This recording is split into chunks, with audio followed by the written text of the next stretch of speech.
right out of town. Break it down now. Feeling bad? Got some news that'll make you glad. You don't have to stay that way. Don't care what they say or say. Turn on music. There's a way that you can use it to get lifted in your spirit. There's no need to fear it. Just hear it. Listen to the groove. Don't resist the urge to move. You ain't got nothing to prove. Your soul. Just hear it. Listen to the groove. Don't resist the urge to move. You ain't got nothing to prove. Just let it fill your soul. Say welcome. Good morning, everybody. Welcome in. Thank you so much for joining us. Good morning, good morning, good morning, Crystal. Morning, Misty. Garrett, how are you? Chris, how's everything going? Roach, how are you? Welcome, welcome, welcome, everybody. Good morning. Good afternoon. How you doing, Brandon? Thanks for being Hey. Smoke weed. here. music has for centuries been used to the soul. Andrew, how are you, buddy? Thank you, Lori. Nobody can deny. Don't let them things. Good morning, Lori. Andrew, how are you? It's all about some things and people, but that ain't gotta be you. Just hear, listen to the groove. Don't resist the urge to move. Hey. Just Hi, let it. Kelly, how are you today? Just hear it. Oh, they were well behaved, actually, this morning. The urge to move. Oh, your reputation's getting out on TikTok. Misty's been hearing about your enormous penis. I do have an enormous penis. You want to see? You want to see? Woo! How you doing, Doug? Dancer. Break it down.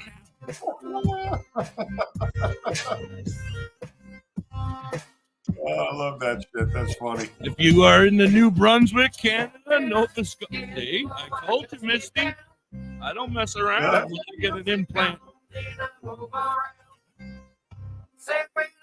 Good morning.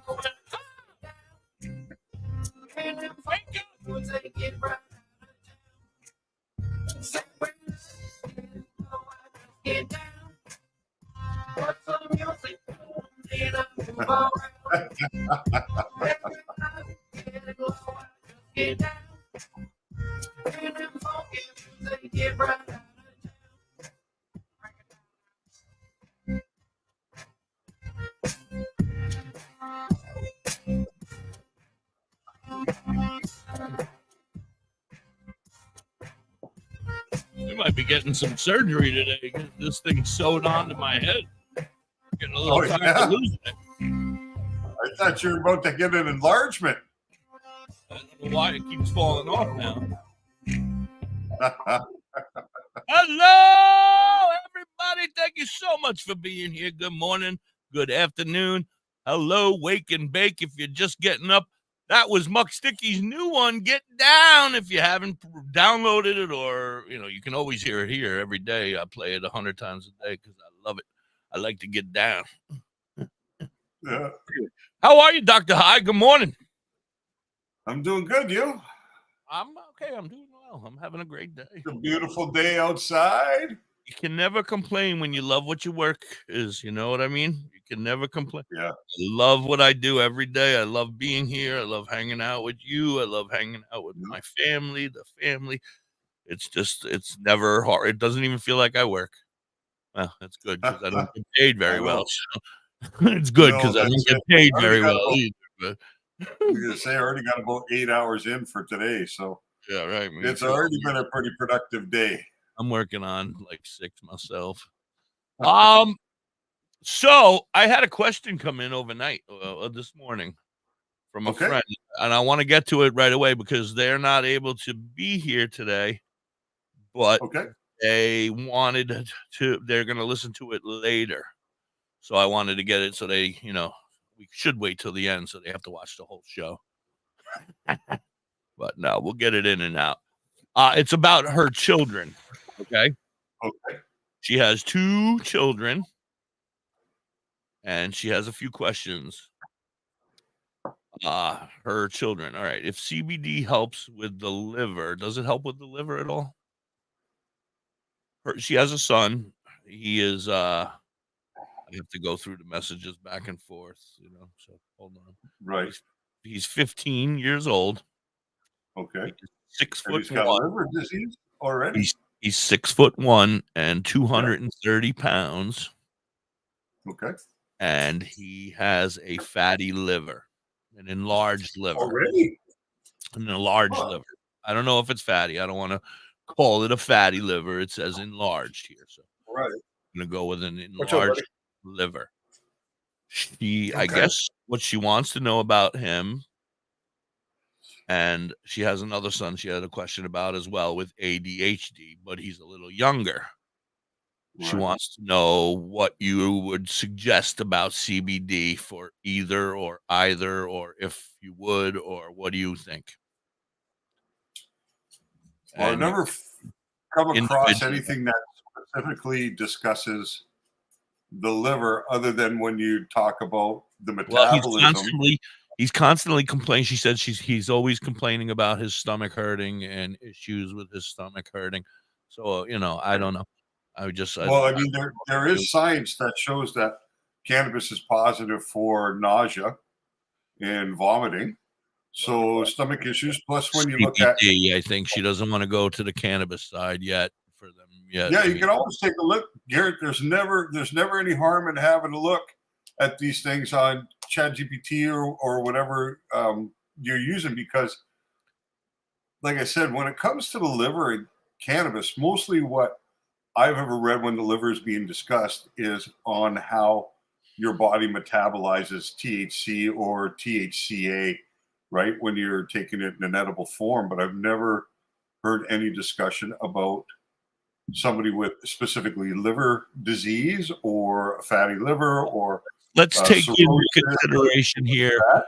Let's take into consideration. All right, I understand what you're saying 100%, and I agree. But what I'm thinking is, what would your overall feelings on children taking CBD? Well, as far as CBD is concerned for a child, I don't think that is a bad thing, right? It's not THC, it's CBD, right? So THC is different, and I'm not sure that THC should be introduced to younger patients or younger individuals simply because of the lack of brain development, right? That's occurred. There's still quite a long time for the brain to develop. At 15, you have 9 more years before the brain's fully mature. Right. So, and the other one's younger, 11. Yeah, and the other one's That's younger. But ADHD. Now, if you want to skip to the liver and wait for Garrett, there's Garrett now. I was going to say you want to wait for Garrett, but see, that's exactly what I was just saying, basically, right? Whenever I see the liver discussed when it comes to cannabinoids, this is what they're talking about: metabolization within the liver, not whether in fact or not it can help the liver. Help right. With the liver, right?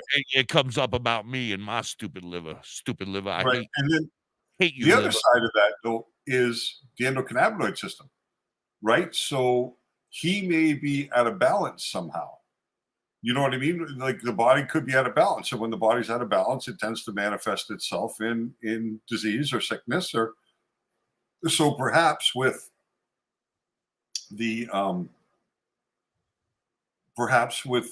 addition of CBD and the increased activation of the endocannabinoid system, he could experience at least some relief from the nausea, or whether it would end up doing anything about fatty liver disease, I don't know.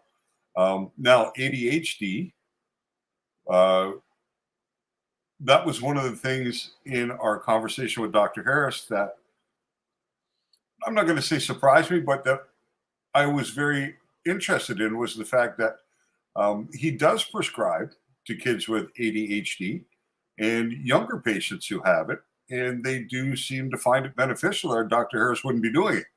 Right. So, are they in Pennsylvania, your friends? No, New York. I'm They're in pretty New sure York. upstate New York. Yeah. Right. So they're not going to be able to access Dr. Harris, sadly enough, or we Unfortunately, would no, set but that. we can have Dr. Harris come on in next month. In October, I think we're having him come back on, and Okay, beautiful. we can write that down over there. I don't have hands to write it down, but write down things that we need to talk to Dr. Harris about. Because Well, I mean, that's one that stood out to me, right, through our last interview with him, our last time with him, was yeah. that. So I'd like to expand more into it, because it's kind of a question that does come up more frequently. Is people concerned with how they can potentially include cannabis therapy in the lives of their kids to help them overcome some of the issues that they may be dealing with, right? So, Absolutely. I mean, if you can help, you can help. You definitely want to be able to help them. I feel like yeah, my son, I noticed a noticeable change in his older youth, I guess you would call it, his right, 16, 17, 18-year-old age, where all of a sudden I didn't know. I mean, I knew, I had an idea, but yeah, I didn't call him out for it, because who am I to be a Benedict Arnold? No, that's not the right term. Whatever it is. But I can't, sit here and get high every day and say, hey, you can't get high every day. That's bad. And especially when he came out and he was pretty cool. I was like, damn, you're a cool right. kid. Well, Why are that's you what Dr. Harris was why saying, are right? you not a dick anymore? It slows down the brain, right? So in somebody with ADHD, their mind is always kind of racing, and that's why they have this um, lack of ability to focus on specific tasks, because Well, I their feel mind as though he had might ADHD. Yeah. He had right. like ADHD or ADHD, not OC. Dramatically with his attitude, his anger, you could see things would Yeah. get him angry very easy and frustrated very easy over simple things, and How I'd you be doing, like, Robert? dude, good morning, Robert. And simple things. And I'd be like, dude, chill, man. And then all of a sudden one day he was just chill. And I was like, damn, who are you? Why are you not flipping the fuck out right now? And then Magical herbs. we had our talk, and he was like, I didn't even know you did it, Dad. I was like, oh, yeah, I do. Good. I do. It's medicine. Yeah, no, so I mean, that's especially with either child, right? Being 15 and then younger than 15, I think that, 11, what I I mean, think. to move forward. Yeah, 11. I really think to move forward, it's best done through consultation with a healthcare professional. If they're in New York, I'm sure they can find prescribing physicians in New York that they can I just feel like meet. I can't trust anybody but Dr. Harris now. I'm like, you got to go to Dr. Harris, because, like, I walked Right. through that festival that day, and that woman came up to me and she was like, yo, bruh, you got your card? And I was like, yeah. And she was like, hit us up when you got to renew, $60. And I'm Yeah. like, so you're just a fucking drug dealer? And I walked away, and I said, Yeah. no, I'll stick with my doctor, because you don't even know. You're not even going to care what's wrong with my brain, what's wrong with my body. You're just going to give me a Yeah. card and take my $60. Oh, I mean, some people are in it for the money, right? Yeah, I feel like those I people just are. a week ago, I saw something where somebody's operating a clinic here in Canada to help people get their ACMPR, which is their Health Canada authorization to cultivate or to use cannabis medicinally, right after seeing the doctor. And they actually openly stated that it was $20 per gram per day for your prescription. That's what you had to pay to get the prescription, right? So basically, they're saying if you want a 1 gram a day prescription, it's $20. And If you then, want 100 gram a day prescription, it's 2,000. But how you know what I mean? Like how can that determination be made? Like how does it relate in any way, shape, or form? You're seeing a doctor. A doctor's going to write a prescription. We don't know what that prescription is going to be until you see the doctor. So what is this set dollar figure per gram? How does that work? I don't get it. well, You know what I mean? you guys have HIPAA up there in Canada? What's HIPAA? where your doctors and nobody's allowed to talk about your shit. You know, that's like your medical Oh, shit. yeah. Medical confidentiality. Absolutely. Yeah, we call it HIPAA Yeah. or something like that. You can't Yeah. break HIPAA. So how do you even know? I mean, who's walking around telling people what their prescriptions are? I mean, I guess amongst friends you could talk about it, but like, Right. As a matter of fact, I have a T-shirt that has my very first prescription emblazoned right on the front. yeah. My very first license to cultivate in Canada. I got it put right on a T-shirt. So, you know. Speaking of cultivating, there's our friends Tailored Herbs and Concentrates. Good morning, Pothead. And Good morning up there. How's everything in Burnt Church? I like the song you played this morning. You played a song about Canada. It has a little bit of old Canada in it and some other things about our national. That should be your national anthem. That should be your national I thought it was great. I think it was the first Canada, time I heard it. Canada. You know, I'm singing about Putin, and I'm going back to the home of Putin. Of course, we have TVs and microwaves, you silly goose. Yeah, that's it. And we love our beaver. Oh, Canada. Yeah, I like that song. Yep. Speaking of TH&C, if you're up in that New Brunswick and Newfoundland and Nova Scotia area and you're willing to make that ride, get your asses over to Tailored Herbs and Concentrate. Make sure you go in and tell them that Hippie has an enormous penis, and you are going to get a free pre-roll. A free pre-roll. Now, will that pre-roll be the size of your penis? That's the question. So. That would be nice because it's enormous. But anyway, that's our phrase of the day. Shamalama Ding Dong was yesterday's phrase. Today is he has an enormous ding dong. You got to listen to the songs. You got to listen to the radio in the morning so you know the phrase that pays. The phrase that pays. I think that's. I don't know if I could say that. I've heard that on the radio before. The phrase that pays. So I take that back. I apologize.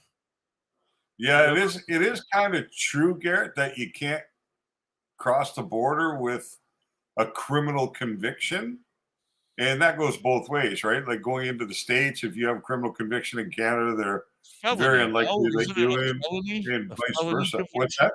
Isn't it a felony conviction? Not I mean, you could be convicted of something. And well, a DUI in Canada is under the criminal code. So, you know what I mean? It's not like a driving offense, like a speeding ticket or careless driving or something like that. A DUI is actually a criminal offense. So, yeah, that could be. Bite-sized Twizzler. Hey, I take offense to that. Yeah, what did they used to call them? Nibs? Nips. Hey, what are those little nibs, eh? That's what I had before. Now it's a man. I'm a man. Or a chewed piece of gum. It kind of does look like a chewed piece of gum. Yeah, no, yeah. DUI comes under the criminal code. Wadded bubble, you hubba bubba. That's what I'm going to call him now. Hubba bubba. Hubba bubba. Because he looks like a big old wad of chewed up hubba bubba. You were wishing he was chewed up. Oh, he was. You didn't see the video yet? No. Crazy Lori had that shit in her mouth halfway down her throat. Oh, yeah? Oh, yeah. I don't know how she didn't get a fur ball. That's funny. Anyway, we probably should stop talking about my enormous penis and get on with the show. What do you want to talk about today, brah? Weed? Yeah, I guess we can talk about weed. What the hell? Weed's good. Garrett sent me something kind of cool this morning. All right, Garrett. We were talking yesterday about the about trying to set up a way to do giveaways in a right way, right? So this is what Garrett sends me this morning. He says, "Welcome." Oh shit, Chris! Thank you. Oh, we'll do this after 420. Yeah, but I gotta. Oh, you know what I'm gonna do? I'm gonna go with THC. Oh no, I'm never gonna make it. It's already too late. You'll make it. I have to calm down. You're bang on 420. Put everything in alphabetical order, and then I will find it. Calligraphy with THC. Hey, it's Bill Schmidt Jr., aka Billy Blaze, aka 420 Kid of the Holistic Cloud. RIP to my man Derek Crum. I want to give a shout out to Calligraphy. Oh, thank God, my Curly dude Cal. Beans, little homie Manuel Noriega, Big Just, Rossi, Jack the Apostle, the That's lead. good to know. Smoke 'em if you got 'em. Big buds to little crumbs broke up in the bottom. Feel like autumn leaves falling. Only problem needs solving is seeing who I'm calling for some trees to indulge in. Need to holler at Billy. He keep his head in the cloud. Bel Air cushion. Wow. Screaming loud, still smoking, having nice dreams floating through space. So when they ask me how high, my reply, I'm half baked. Sir, smoke a lot. Doctor said I need a bacchiotomy. Prescribe me huckleberry and lemon cherry gelato, G. I take it back to rolling in the Optimo, blowing smoke out my nose, dropping ashes on my clothes till I doze off. I'm so fried, no lie. Got you afraid of heights, scared to look down, you so high. Cause when I spit that shit, it's like I lit that shit in the crowd, pass it around and let you hit that shit. We is all I need. So we is all I breathe. Nothing from my relief. I'm in love with THC. Roll that shit, lick that shit, burn it. Roll that shit, lick that shit, burn it. Roll that shit, lick that shit, burn it. Roll that shit, lick that shit, burn it. Roll that shit, lick that shit, burn it. Roll that shit, lick that shit, burn it. Roll that shit, lick that shit, burn it. Roll that shit, lick that shit, burn it. Good sunshine in my pocket on a Sunday stroll. Homie got the rap, give me the sack. Let the good times roll. Therapy, earth, body, and soul. World, give me beat. Bel Air cuss, give me mental control. L lit, back row. Bypass toll. The studio we roll. Bring relief. We the musical. I need to know. Healthier than hip hop. Mother, give me herbs to fill spot. My medication, kid to a kill shot. Many strands, lay hands in stressful situations. Out of all the girls in my life, Mary Jane, a reservation. Here at 23, raise your hands of liberation. A celebration, history free from information. Stand up, provide the right education. Show love, holistic cloud, politics throughout the nation. Making us out the big and Billy Blunt stats, flavor, taste the weed. Weed is all I need. Smoke that weed. Weed is all I breathe. Broke down leave, broke down leave. Growing up in the leaf for my relief. I believe I'm in love with THC. Roll that shit, lick that shit, burn it. Roll that shit, lick that shit, burn it. Roll that shit, lick that shit, burn it. Roll that shit, lick that shit, burn it. Roll that shit, lick that shit, burn it. Roll that shit, lick that shit, burn it. Roll that shit, lick that shit, burn it. Roll that shit, lick that shit, burn it. Catch you later, buddy. We'll see you later. Have a good day. Hi, Tina. Welcome in. Have a good day, Brandon. How are you, Tina? Man, this is your time. Maybe you didn't choose this, but you're here now. You're going to go out Stay there lifted. and be an all-star caregiver. It's up to you. So what are you going to do? You're going to go grocery shopping, cook, clean, be there emotionally and physically. You got to dig deeper. Drive them to physical therapy, doctor's appointments. Don't you forget about the pharmacy. No, you won't. Please, if you have a Facebook, That's if you have a caregivers YouTube, do. go over and subscribe real quick and then jump back. I ever appreciate give up. it. We're trying to get This that is up your to 1 time million. We're on our to way. show the world, We're at your family, 111. and yourself that you're tougher than tough. You go out there. Yeah, I love that show. This world is I would love to have that pantry that those caregiving is chefs have access to. and the care guides you That's need like at a dream covered. AARP.org/caregiving. Public service announcement brought to you by AARP and the Ad Council. Hi, I'm Danica Patrick and proud aunt. Watching my nieces grow, play, and learn is amazing. But not every child gets to be carefree. 1 in 6 kids in the U.S. are hungry. 1 in 6. That little girl sitting alone at the playground, she can't play like the other kids. She doesn't have the energy because she's hungry. School lunch will be her only meal today. It breaks my heart that this is the reality in our country, but it's something that Feeding America is working to change. Each year, the Feeding America network of food banks rescues billions of pounds of good food that would have gone to waste. This food is then provided to families and children in need. Being a kid should be about using your imagination, learning, and having fun. These children shouldn't have to miss out on simply being a kid because they're hungry. To find out how you can help end childhood hunger in your community, visit feedingamerica.org. Brought to you by Feeding America and Say the Ad bye-bye to Council. bottled water. Holistic Health Water has certified medical-grade water ionizers that Hi, make 7 types Patricia. of water, How are you, including sweetie? healthy alkaline. Good to There's see a you. Thank you for being 5-micron here. filter that lasts up to a year, and each machine lasts 25 to 30 years. Simply attach to your faucet or install under your sink. Even get a mineral spa unit for your shower. Go to ownyourwater.org to get a free ebook. Plus, pay for any machine in full and get an extra filter free. Change your water and change your life. Ownyourwater.org. Discover the natural path to wellness at Tailored Herbs and We're doing Concentrates. great. We missed you. With a passion for holistic health, we are your trusted source for premium herbs and concentrates. Wait a minute, do they have weed? Our dedicated team is here to guide you on your wellness journey. Open 7 days a week, 10 to 10, ensuring you have access to what you need when you need it most.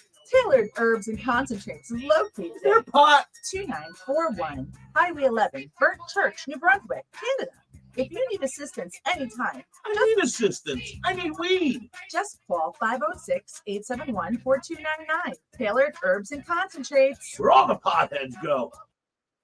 WTHC. What's the phrase that pays today?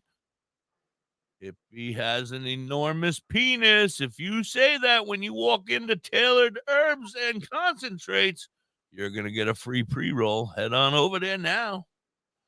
What's up, Hi? How you doing? I'm doing all right. Ah, I'm doing all right. me too. You know, it's a beautiful day today. I have haven't a couple seen you. more days stress-free. The stress will ratchet itself up on Monday, but I'm going to enjoy the next couple days the best I can before I really got to start to dive into getting this place ready to go, you know?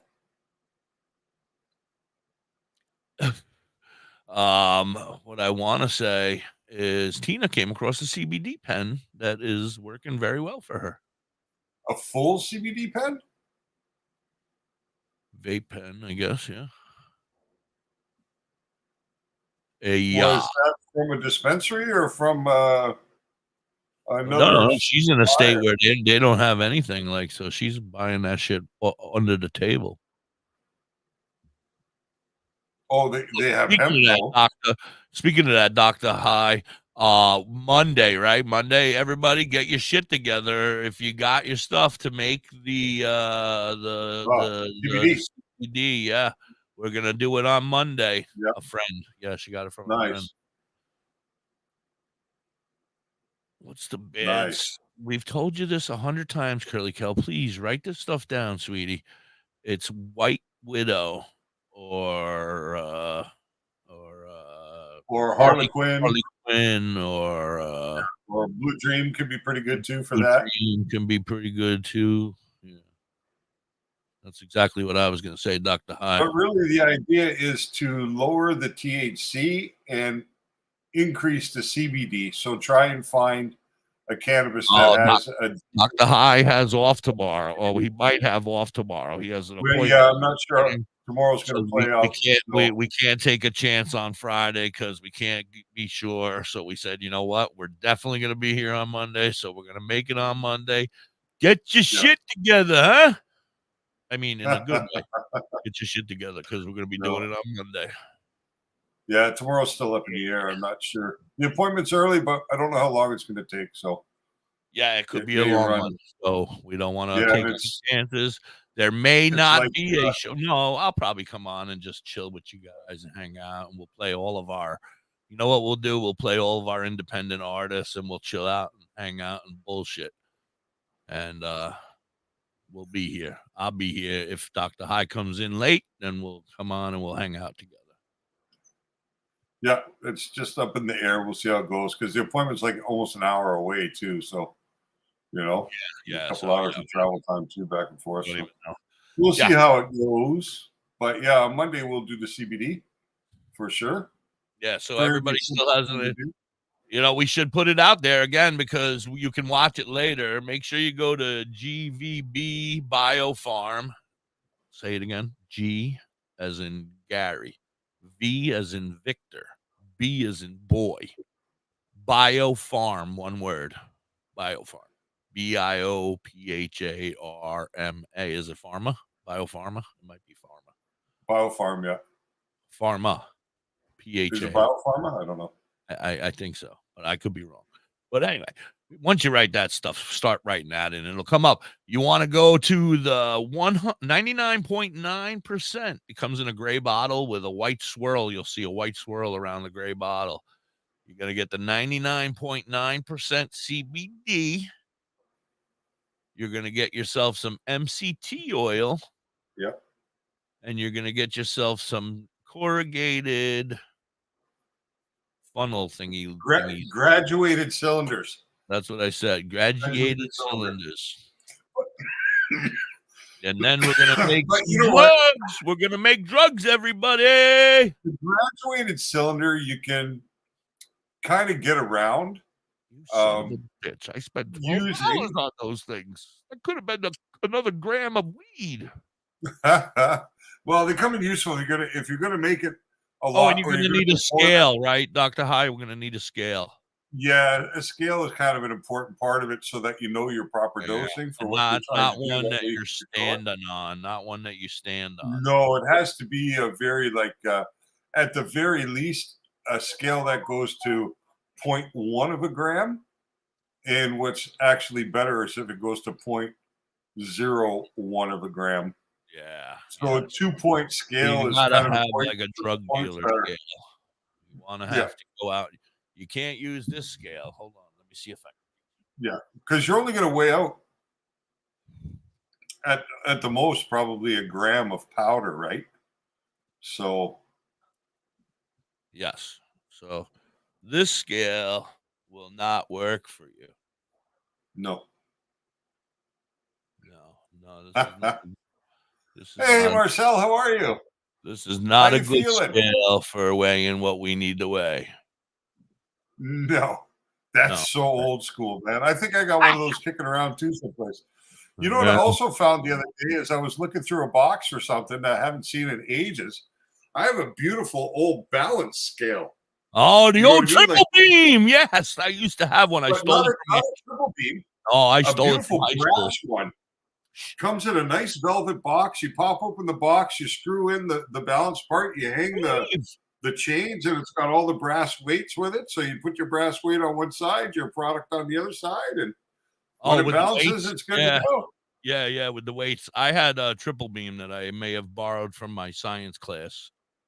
Yeah, I tell you, a lot of science classes lost triple beams when I was in high school. I brought in a big duffel bag one day, and I was like, yeah, we're going to figure out how to get this fucker. Hey, you know what the funny part was, right? In high school, we didn't have much use for a triple beam because not a lot of guys were moving that kind of weight. You know what I mean? I don't know. I just knew that everybody talked about them. I don't think I ever used it to do anything with it. I just had it, and then I got rid of it. I lost it or something. I don't even know where it went. Oh, you know what? In high school, we picked up an ounce every day. I lost it in the house fire. I remember. I lost it in the house fire. Yeah, it sucked. But I didn't use it. I wasn't never a dealer. I couldn't be a dealer. I tried, but I always smoked my profits and everything else. Like the old saying, man, you can't get high in your own supply. It doesn't matter what you sell. I tried numerous times throughout my life, and it never worked. Never worked. I always ended up owing the whole. Oh, that's good. I'm just seeing Marcel says he's feeling quite well. That's excellent news. Yeah. How you doing, Steve? G'day. How's life over there down under? Yeah, I was never meant to be a dealer. So that was good. That's kept me out of jail because I probably would have been a dumb dealer. And I probably would have ended up in jail. So I said, you know what? This is probably better off. I'll just buy the drugs. Breathe, Doc. Breathe. There are days I went to high school with 200 joints and came home with none. Oh, yeah. Oh, yeah. I'm not going to talk about the stuff that I sold while I was in high school. Yeah. Nobody. They look like nerds, and they were in my pen. I would pop one out, and everybody loved me.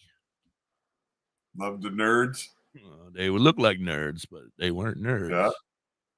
They Mescalines or they made you purple polka dots or sunshine. They made you feel good for like 8 hours. You could deal with school the whole day. It was great. Yeah. I don't know how many days, man. I went to school. Take one in the morning, whoop, and you're feeling good. I got out of that business when somebody else, not me, somebody else put it into my teacher's cup. And my teacher drank hot coffee with a couple drops of mescaline in there. And I was like, not me, man. I ain't involved in that shit. And they took him out in an ambulance. Yeah, because they don't know what happened, right? Yeah. That's the whole problem, right? When you tell somebody, I don't know nothing. I don't know nothing. They don't know why. They don't understand what's going on. I was off You know what that I mean? day. Yeah, I was off that day. I didn't know. I wasn't even there. I heard about it the next day. We were in a night school, we'll call it, for the troubled youth. For us, that was summer school. No, I did that too. But yeah. Most of the time, they were like, hey, why don't we focus you on the 4 main subjects? Don't worry about gym and all that other crap, music and art. Let's just focus on 4 classes a day. Yeah. And I was like, all right. And you come at 4 o'clock in the afternoon, you're here till 8 o'clock at night. I was like, all right. Oh, no, I used to love summer school. You had a choice of going either in the morning or the afternoon. So you could choose which one you went to. Oh, I'm positive it wasn't me, Garrett. No, it was definitely not me. Summer school for us was great because regular school was just the people from your area, right? All people you knew all the time. But when you went to summer school, it was the whole district went to the one school. So now you got to chill with people from all kinds of schools that you never would have known any other way, right? So it was like a field day. Tell us about the first time you got busted by your parents. Who? You. Busted with weed? Well, and how did they take it? The first time I got caught, I didn't really get caught with weed. I got caught with money. It was a beautiful summer day. I was going to go pay my buddy down the street. I lived on a small street, only 13 houses, right? In a very small community growing up. And so I bought all my weed from my neighbor, pretty much. One of the other kids I hung around with. He was like 3-4 years older than me, but we just lived at the end of the street, right? All the parents knew each other and everything. But I was going to bring him money that I owed him. And I had a cigarette pack. I had the money folded up inside the cigarette pack because I was wearing shorts that didn't have any pockets. And I had the cigarette pack just tucked in the front of my shorts, right? So I'm getting ready to go out and I'm bent over doing up my running shoes, and the cigarette pack pops out. And my mom's standing there. And when the pack hit the floor, there was so much money in there that the flap opened up on it and you could see all the money inside, right? Well, she picked that thing up fast. She's like, what the fuck is this? What do you got all this money for? Why are you 7 years old and have $2,000 in your cigarettes? Well, I was probably like 13 or 14, I would guess. And I might have had like a few $100s in there. But still, it was a lot back then. You got to remember, this is probably around 1980, right? And, you know, your parents know how much money you got because mostly they give it to you. You're not earning it for yourself. So I had to tell her that I owed that money to the bikers for weed. And she was like, I'm calling the police. And I said, well, you can do that, but there's a chance that these bikers might come here and rape you and my sister. So I don't think it's good. I think you better give me the money back so I can pay them, you know? And she was freaked right out. And, but she gave me back the money and I proceeded down to the neighbor's house and gave him his cash. And, you know what I mean? But it was funny. I had to tell her that it was the bikers we owed the money to. I had to pay. But I didn't really get caught with weed the first time. I missed that part. Did you tell her it was for weed that you owed? I missed that part. Yeah, I had to tell her something. So I told her That's when reality she of it. found out you were a pothead. Well, that's when she found out that I was involved somehow with marijuana, whether I was a And smoker or just a dealer, one or I the want to other. know how bad the whooping was. How bad did you get your ass whooped? I mean, did Dad come over and be like, "What the fuck are you doing, messing with bikers?" I want to know the whole deal, man. I mean, unless it's too Well, personal, I don't want to know my about my your dad came home kind of dad upset. taking your pants down and beating your ass. I don't want to hear about that stuff. No, there was none of that. My father, when I was 13 years old, my mom hit me one day, and she used. Remember, you used to have those big decorative salad spoons and forks that people Oh would hang yeah, on I the wall. was beat with those. I was beat with those. So Yeah. my mom hit me with one of those one day, and she caught me right on the little bone on my wrist. Oh, And just out of a reaction, I turned around and I backhanded her and put her right to the floor because I was 6'2" and 180 pounds already by the time I was 13. You know what I mean? I was a big kid, but it just out of reaction, and I just backhanded her and I put her down. That was it. You know, I was like, "Fuck you," because that hurt. You know what I mean? That hurt. And oh no, I've I'm heard not that gonna be bone abused, numerous times. Yeah. you know. So when my dad came home that day, he was mad at me for hitting my mom. Oh yeah, And yeah. he I'm came sure. after I'm lucky. he I'm came sitting here after me. talking to a DoktorHigh right now. I don't know how I'm sitting Well, here talking to no, a he doctor. came after me physically that Oh, I'm day, sure. and I put him on his back. It was done. He didn't have a chance because I was wiry and fast and strong, and that was the end of it. Nobody ever raised a hand to me again. Don't tell Never. my son, but I'm trying to You keep know. that fear in my son right now, and it hasn't been good. And he pretty much knows he can kick my ass. And You know I'm what? like, I've never raised a hand to my kids. I don't believe in physical punishment. I think there's other ways that things can be done.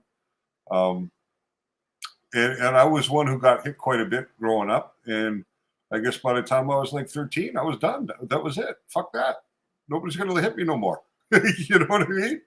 Yeah. No, I definitely That know was what the you end. mean because my So there parents was were no. both very violent people. Ugh. That's why I have Yeah, this. it's not the way to be. Like I have I'm this. really not down with the violence, right? At all.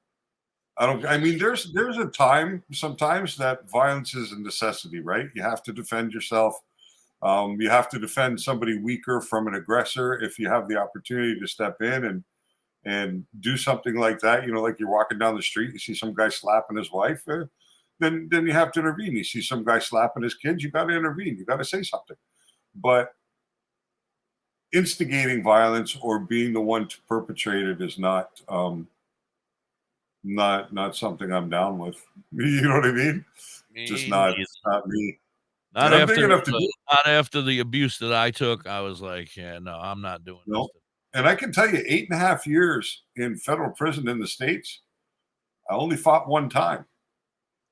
You know what I mean? I only had to raise hands one time, and I had a very, very good reason for it.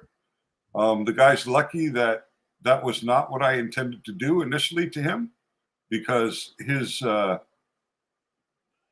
actions were way outside of the code inside of prison, and he was a black guy from Philadelphia, and what he did was really bad, and I had proof of it. So I went to the head white guy in my unit, and I told him, "Look, this is the situation. He's truly offended me, and something has to be done." You know what I mean? Because if it's not done, then I'm going to look weak, and I'm just going to have problems from here on out, right? So I have to take action. I have to stand up and be a man about this. What do I do? He said, "Well, you're going to have to go talk to," the guy's name was SB, and he was the head of the Bloods. So he ran all the blacks in that particular institution. So I went to him. I brought him the proof of what had happened. And I told him, I said, "Listen, I need to do something about this, but I had to come to you because you have to understand that this isn't about race, right? This isn't a black and a white thing. This is a man thing." Morning, This is, Adrian. How are you, bud? Yeah, this is between men, right? It's not about race. So I needed to consult with you before I took any action. And he said, "Listen, What he's done is really wrong, and we'll take care of it for you, which meant that they were going to punish their own man, right? And I said, listen, you know, as much as I appreciate that, it has to come from me. I have to be the one. You know what I mean? Because it's me who's been done wrong here. And he told me, he said, okay, you have 24 hours, do whatever you have to do. Nobody will intervene. You know, so they gave me a 24-hour window to actually now I got to do what figure I out had to what do. I'm going to do in the next 24 hours. So, yeah, and I was going to burn this guy. This is what I really was going to do. I was going to mix baby oil and hot chocolate in the microwave and throw it in his face and burn him for life. Yeah, it was going to be really vicious. But then I was with an old mob guy, an old mafia guy from New York, and I was talking to him about it, and he said, "Oh, Dave, that's too severe." He said, "That's too severe." He said, "Just use your hands and do what you got to do." So I took his advice, and I caught Buddy in the chow hall, and we did our thing. And, you know, the cops let it go on for maybe 30 seconds, which is unusual because that's when you have the highest presence of correctional officers in the institution is in the dining hall, right?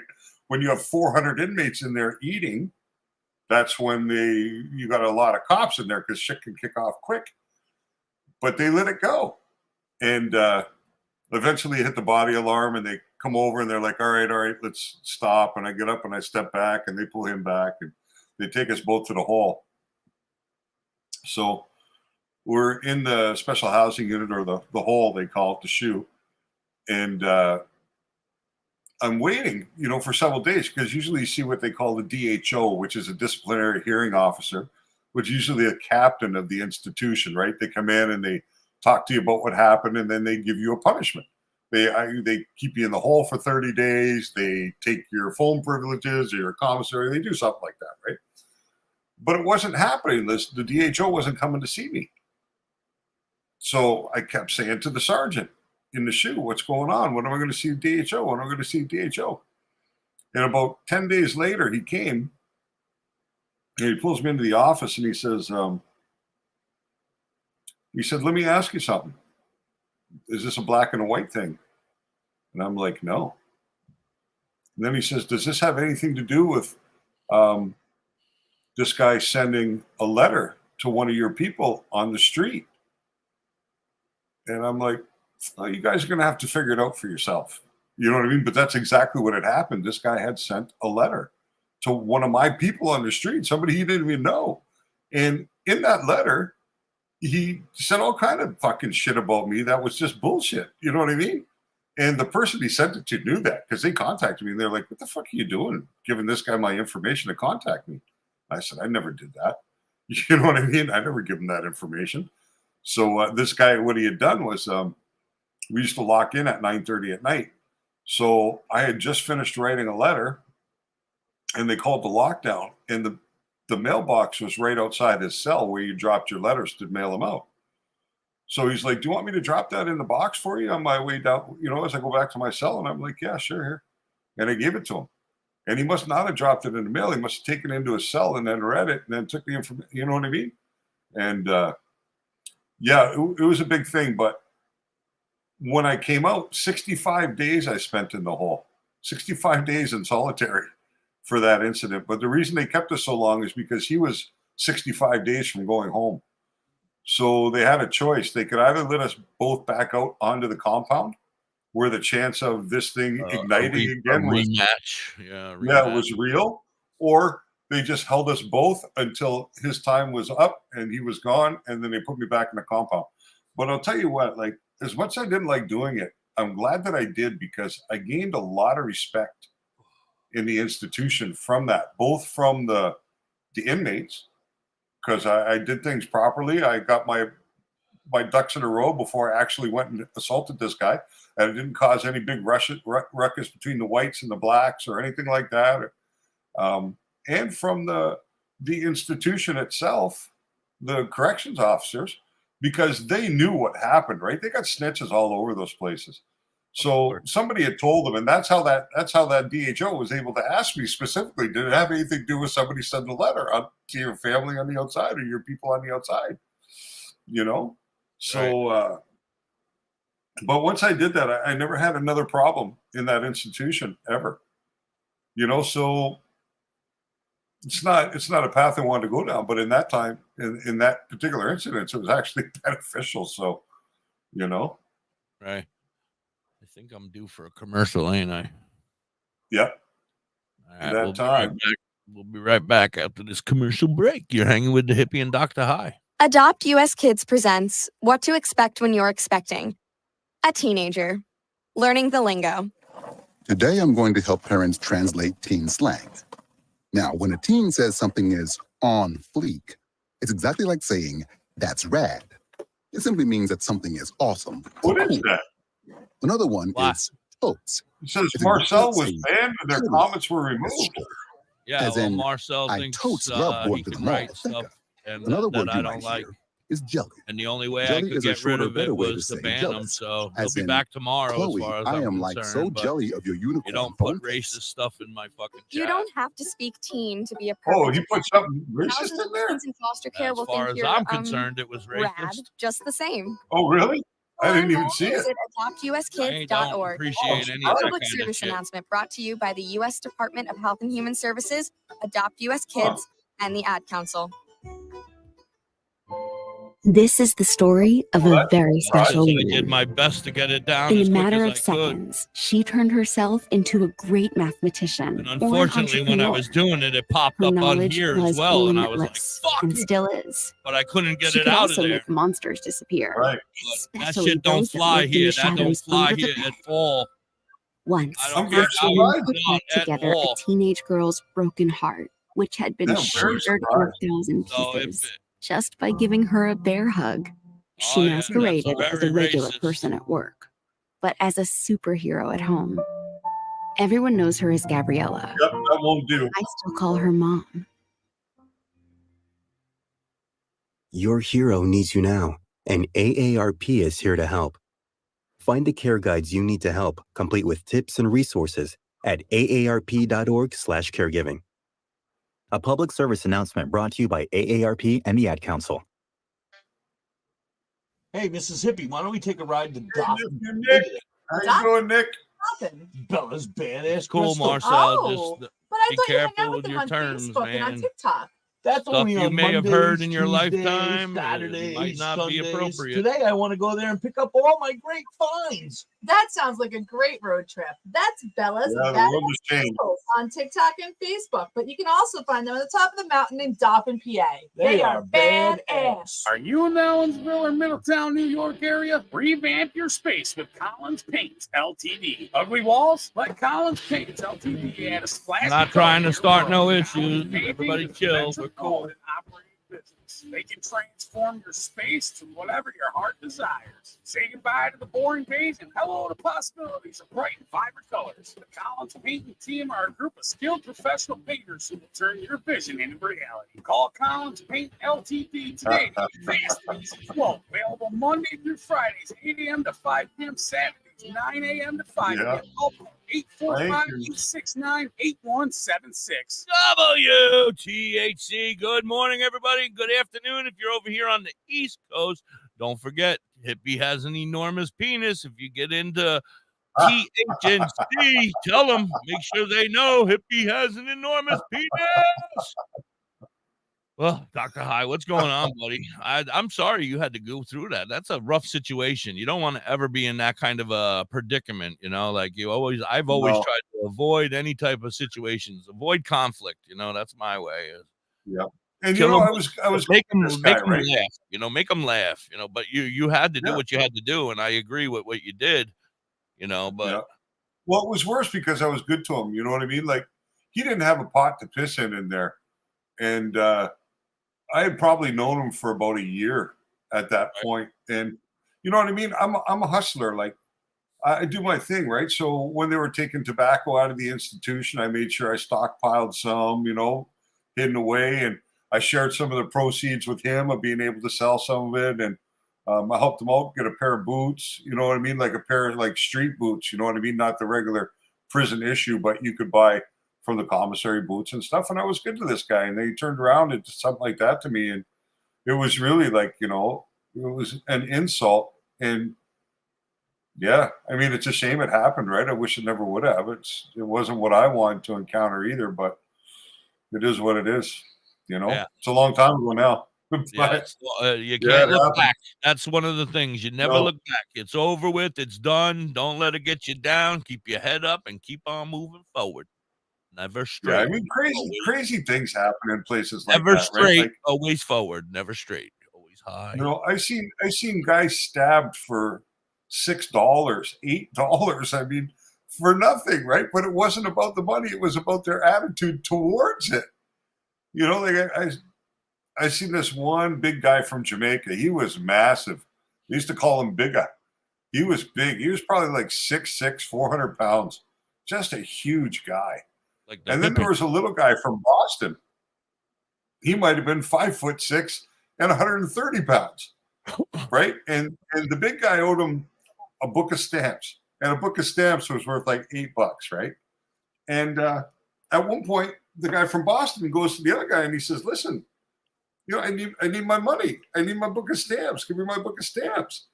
And Bigga turns and looks at him and he says, "Get it in blood." You know what I mean? So come get it. If you're man enough to come get it, because he was so much bigger than this guy. Well, sure enough, later on that day, that little guy caught him outside and was on his back, stabbing him in the face and the neck, and stabbing.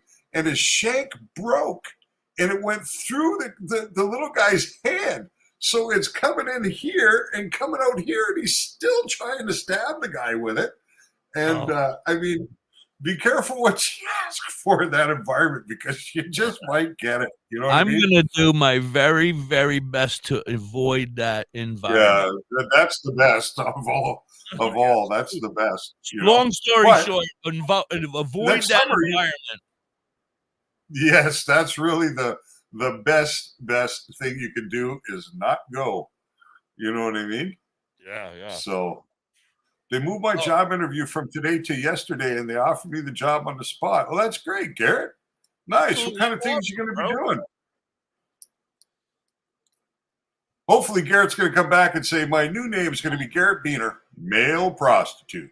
No, he's going to be like dispensary pro. And he's it's a pretty small town. I don't think they have any dispensaries there. But this is something that you can get into. I said he's going to send us all weed. There we go. Mixing minerals in the mill. Oh, that sounds interesting. Well, that's interesting. I hope they're regular mineral. Yeah, you do. It's called Chris, and everybody over there. You just go to that dispensary. The Vault. Yeah. It's called the Vault. Got to get prepared for next summer when you can do the big grow. I love seeing some of the images I'm seeing from people's work now. You're starting to see a lot of plants getting close to finish on Facebook, right? Yeah, you see that? Everybody's getting ready. I'll tell you. I'm very jealous. There's some beauties coming up. Baby out there. I'm looking at my baby. I'll get there. And next summer, if you do things proper, next summer you can have exactly the same thing going on in the back. We're gonna have better. I've already started collecting tires. Yeah, there you go. Yeah, I've been collecting them for years because I used to buy storage lockers, and you can't get rid of them fuckers anywhere. So I have. You got to pay. I think here when you buy new tires and put them on your car, and you want to dispose of the old ones, I think they charge you like $15 a tire or something like that, disposal fee or dump fee for them. It's crazy. Yeah. It's crazy. Yeah, I have about 20 of them on the side of my garage, on my side of my shed over there. That I. You're all set for next summer then. Oh yeah.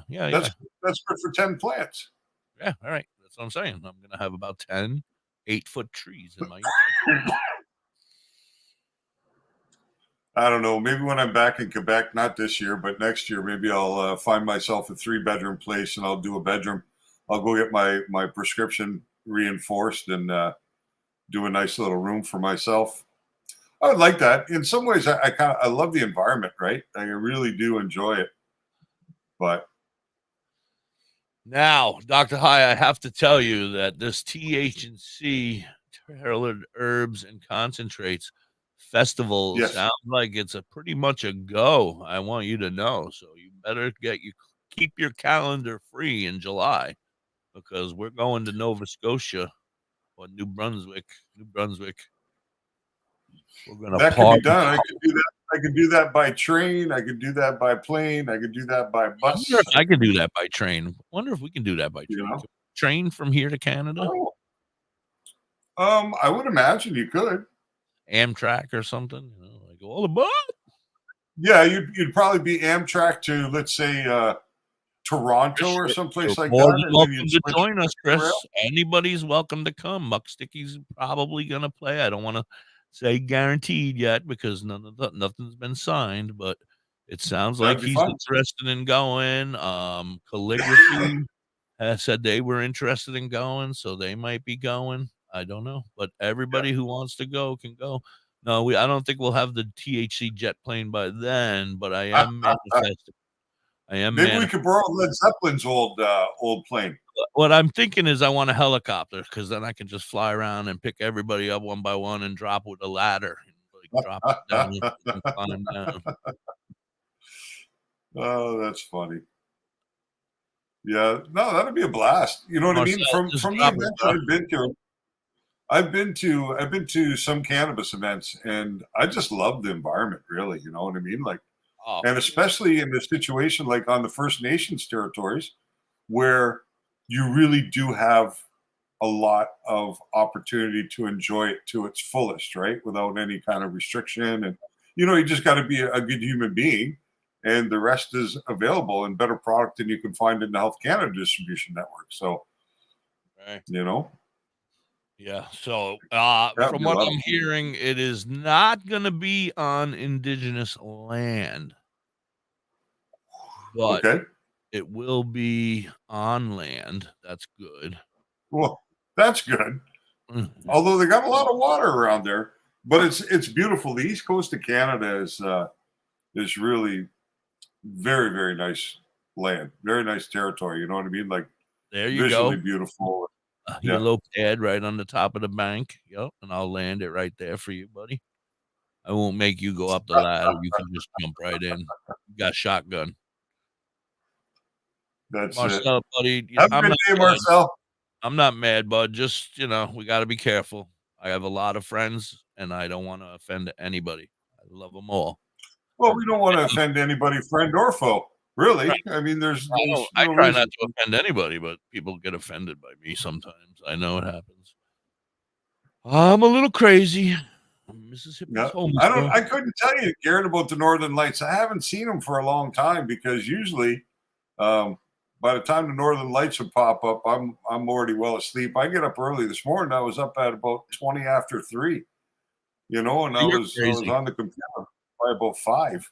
You're crazy. So, Yeah, you know, my problem is I wake up at some point during the night and work pops into my head. And then I'll lay there for another 15 or 20 minutes thinking about what I just thought about. And I'm like, fuck it, I'm just going to go. I'm just going to go get on it. You know, I'm going to go have my coffee. Because if you forget it, then you'll be pissed, you know? So I get it. But I just take a chance. Well, right, I'm like, fuck it. If I forget, I forget. Well, right now I'm in the tedious part of what I do. You know what I mean? Like the designing part, I really like, you know, creating the art and doing the designing part and all that I like. But right now I am making mock-ups. So I'm working with the models and getting the, you know what I mean? What you need to be working on is our commercials so we can go to PGD, Pace TV, Radio, CBG TV. We have I messaged a little bit with Al. We have yesterday. to have Hold on, let me pull it up so I can video. We have to have video commercials, I think. I'm actually gonna pull up my. Al sent me a message yesterday that I responded to this morning, and I just have to get back to it. But I'll give it to you. About Hippie's enormous penis. It did, but I just don't want to get into those details. Okay, all right. I understand. You can tell me later. All right, so here, let's see. All right, so Al said to me yesterday, He said, I'm just following up on last week's get together. Did you come up with a name for the show? Yep. And would you need to create an intro? Do we need an intro created? And then he says, other than that, I assume everything else was okay, or are there some questions? If everything is good, I'll forward the paperwork to you or Michelle. Let me know whom. And seeing as Mississippi has already done this paperwork, I think it would make sense if. Yeah, I think she still has it, so it's Michelle. pretty much filled out. We might have to white out a name or two, but yeah, and change it to you. But besides that, I think everything else is pretty much filled out. I will check with her. Yeah. But yeah, tell Al it's a go. It's just a matter of us getting it together. And I might have the ability. I have a friend now who has some talent, so I might be able to ask him to help us, and he might be able to help us with an intro. Something. There we go. So. Yeah, so we'll have to kind of figure that out. We do need to come up with a name for the show, I guess. Yeah, and then with a name for our show. The message finishes with, and then once everything is signed, we'll have access to the assets, such as the promos and everything else that we have to do to comply with. For them, because they have some promo stuff that has to be included and stuff like that, which is totally normal. So, so I just got back to them. They said, and I said, what about a name like High Science? Yeah, possibly. We're gonna have to figure it out for sure. Anyway, but I just told him, I said, we haven't come up with a name yet. It's harder to do than I would have thought it would be. Never would think. Two fat high guys. I told him I'd talk to you about the rest today. Yeah. And well, we have 10 or 12 people over there. Come on, start spitting out some names for the Dr. High and Hippie show.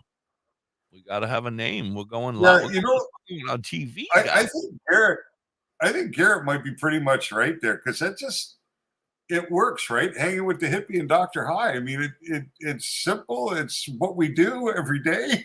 You know what I mean? And it's not necessary. I mean, I want it to be people to know, though. I want people to know that they can come and ask questions, and maybe we put a question mark on the end of it. So are we hanging with the Hippie and Dr. High? Yeah. I know, like it's weird, right? You think it would be so easy to come up with something like that, but anytime that I set my mind to it, I just can't figure it out, right? Why don't we let everybody think about it tonight, and tomorrow on Friday, whether you're here or not, I'll make a decision. No, I'm just kidding. Oh, there we go. I forgot you weren't going to be here. You might not be here. How about talking herbs with the Hippie and Dr. High? Talking herbs? I'm not. I don't know. I don't know. It's got to have a ring to it, right? Like, we want it to be catchy. We want it to be. Yeah, we want it to be some people that remember it. Yeah, I want people to remember it. I want it to be forever as well. I want it to be permanent. Yeah. And I'm the one that has to write it every day. So remember, spelling counts. Spelling counts. That's why it's always hanging with Hippie and Dr. High, because all I can spell. I was talking with my mom today. You asked her? No, but I haven't seen her that much. I mean, considering she lives next door, I haven't seen her a lot for the last few weeks, because I've been so absorbed, right? Like, my days are taken up with doing this Etsy stuff, and then I come on the show, and then usually after the show, I still put in another hour or 2 hours doing what I'm doing. Right. And then by the end of it, I don't want to do anything, right? I want to plop onto the couch, have something to eat, smoke a joint, watch a movie, or watch some TV, or just chill, basically. So I haven't been over. What we're going to make for dinner. Think about what we're going to make Mrs. High for dinner. Yeah, actually, she got kind of cheap today, because I was going to cook before she went to work today. I was going to make burgers. I have this beautiful Ninja grill. I don't know if you've ever seen those Ninja foodie grills, but I'll tell you what, such a good investment. I've had mine for like 3 years now, and this thing is as good as a barbecue, except it's easy. And it takes all the fat out. It cuts all the fat out too, right, Dr. High? Well, because it has a grill plate, so all the fat drops below. So yeah, you're not cooking. It's not like cooking in a frying pan, right? In a frying pan, you're stuck in the grease, but with this, the grease actually goes below the food because it runs through the grill. Kind of like the George Foreman, but shout out to George Foreman. Yeah, but I got to tell you, this Ninja, I would suggest it to anybody. It is just the most awesome thing. If you're a family of 4, wait a minute. Do you have Ninja as a sponsor over there, and you're not telling me? No, it's just one of those products that I'm just so happy with. You know what I mean? Like I really love it. It was the best couple of $100 I ever spent in the kitchen, for sure. I'm just kidding. You know what I mean? Like before, I would have hesitated to go out and buy myself like a $40 rib steak or something like that, because on the barbecue you got to rely on other things when you're cooking. It doesn't come necessarily right. But this has a probe, so I can just plug the probe right into the meat and say what kind of meat I want, whether I want it rare, medium, well, however I want it cooked, right? And you just press in the buttons and close the lid, and the thing beeps when it's ready. And I'll tell you, it never misses. Never misses. You never overcook your chicken till it's dry. You never dry out your pork. Your steak is just the way you want it every time. It's just awesome, this thing. But anyway, I was going to make hamburgers, so my wife had to take to work today. But that meant that I was going to have to eat before the show, because I'm not going to cook hamburgers and then reheat it later. It's got to be right off the grill or not at all. So I was saying to my wife, it was 20 after 11, and I'm like, oh my God, I'm not going to get this done in time. She's like, it's okay, David. I still have half my sandwich from yesterday. So I'm like, okay, I'll cook later. All right, So, we had a couple of good names I saw here. Yeah, I kind of like that. Puffin Prognosis is good, eh? I like this one. What else do we have? Talking and Toking Herbs with Dr.High and the Hippie, or the Hippie and Dr.High, whatever. Air fryer. No, that's not the one. Puffin Prognosis. What's another word instead of consultations? Consultants. Like I like the Puffin Prognosis for sure. The Hippie and Dr. High, obviously, because that's who we are. We don't have to have consultations. Just stop it right there. Puffin Prognosis with the Hippie and Dr. High. But what's a fancy word for like conversation? You know what I mean? That starts with a C, so it runs well. Like cannabis conversation could be Puffin Prognosis, Dr. High, or the Hippie and Dr. High, cannabis conversations, or it could be, I don't know, what's a better word for conversation? Talking.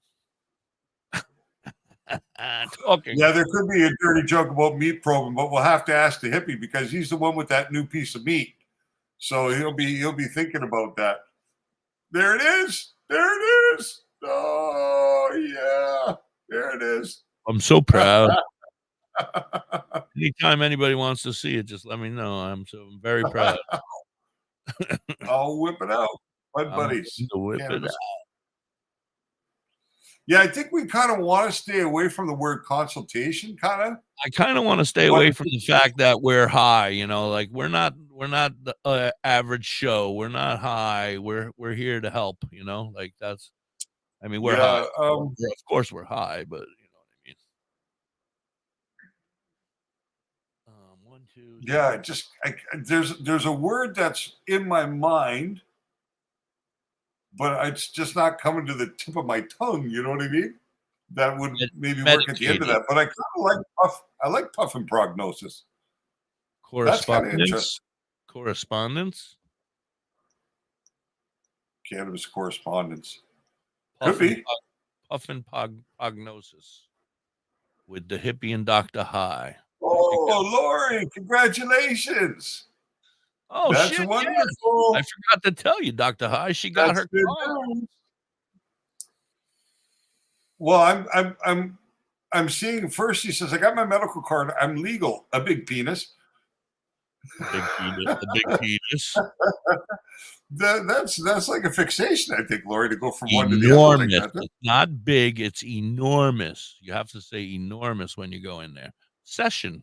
I like session. The cannabis sessions. Puff and Prognosis, the Hippie and DoktorHigh cannabis sessions. That seems like a lot of fucking writing for a guy who has a puffy hand here. Prognosis. No, I think we kind of want to stay away from like smoke sesh though. You know, because then they think we're going to be sitting here getting high the whole time, you know, and I'm not doing the herbal hour or two. The herbal safety hour meeting. or two. I always like safety meeting. That's always a good one. There we go. Puff and Prognosis, the Hippie and DoktorHigh safety meeting. Garrett, don't lose track of those. What I'm going to want to do is maybe Monday, Tuesday next week we'll put them all up and we'll try and get amazing. We'll try and get a vote, or maybe we can somehow get these names up onto Facebook and see if we can get some. You know, we'll do like a poll or something and see what the people say. Yeah, we could do like a vote. You know, I mean, it would make sense to put it into the hands of our. We can put them all on the wheel and do the wheel of elimination. Yeah. And make whatever ends, whatever's the last one. Yeah, that's it. Keep working on that because we're going to want to be set up. My transition to Montreal is kind of when we're going to transition. I think a lot about this show. Like I was talking with my mom this morning, that's where I was going with it. Oh yeah, that's and she was like, "So, you know, what have you been doing?" And I was telling her what's been going on, and I told her, but you know, like right now, I'm just trying to get all my products done. So by the time I get to Montreal, I can sit down and I can start to really focus on this, what we do, right? To try and structure the shows better, to try and spend some time to put together, you know, so it's more structured. Like today we're going to discuss this Wednesday, you know, so we can actually promote and say, listen, you know, come in on Wednesday and we'll be discussing this or whatever the case may be. Some sort of a schedule up as well, you know. We can. Well, I think that they actually put a schedule up over at Pace Radio and CBG TV. They have like a schedule where you can go there and you look and it's like a TV guide and you see when DoktorHigh and Da.Hippie are going to be on. I mean, I'm pretty sure we're going to be on the same time, so it'll be all right. But yeah, because it's an open slot for them. Right. Noon It till works out 2. perfect. It works perfect for us. Yeah. So we'll be there from noon till 2. I mean, we'll still be here, right, DoktorHigh? I mean, technically I should have done it today and I forgot again.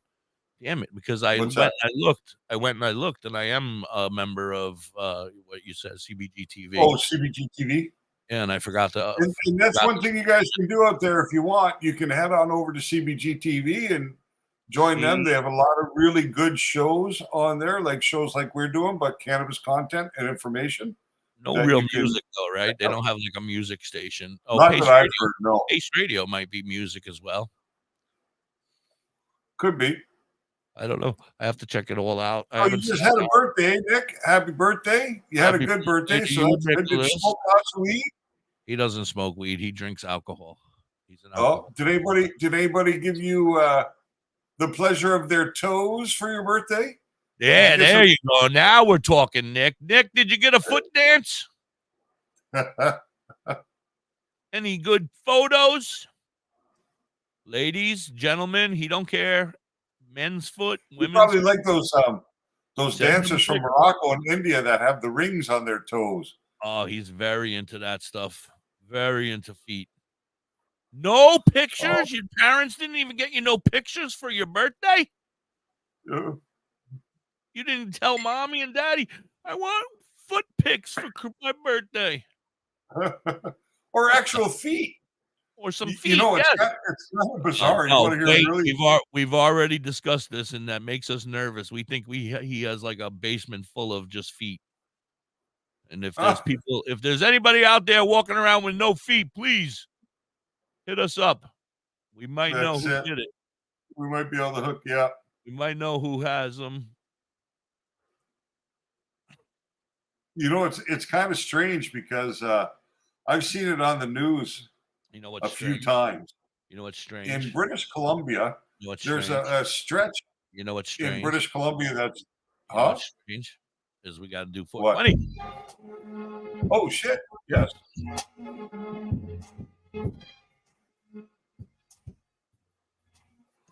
green room. I'm a stoner, a roller, a real dope smoker, toker, a loner, dope smoke choker, play poker with owners for pounds that they're growing, tobacco in the bone with trees, real smoker. I'm a stoner, a real dope smoker, toker, a loner, dope smoke choker, play poker with owners for pounds that they're growing, tobacco in the bung with trees, real moker. I'm a real one, 100 double lows at the end. I keep it real shit, I don't play You should send me a message in there. I earn dividends, count my way to the table, hard work with my friends, don't trip, small shit. I think Garrett uses Chat GPT to send messages now.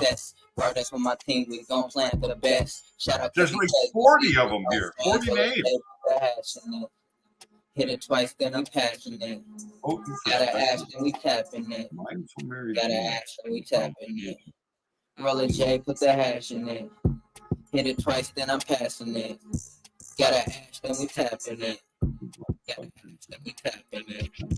I'm a stoner, a roller, a real dope smoker, toker, a loner, dope smoke choker, play poker with owners for pounds that they're growing, tobacco in the bong with trees, real moker. I'm a stoner, a roller, a real dope smoker, toker, a loner, dope smoke choker, play poker with owners for pounds that they're growing, tobacco in the bong with trees, real moker. Fact is I'm up, y'all can never put me down. Smile on my face, so I'll never be a frown. 10 toes on the floor, so I'm walking on the ground. Smoke in the air, equivalent to a pound. I'm happy, no ego, I'm me, who are you? Blaze from the hash in a row, keep me cool.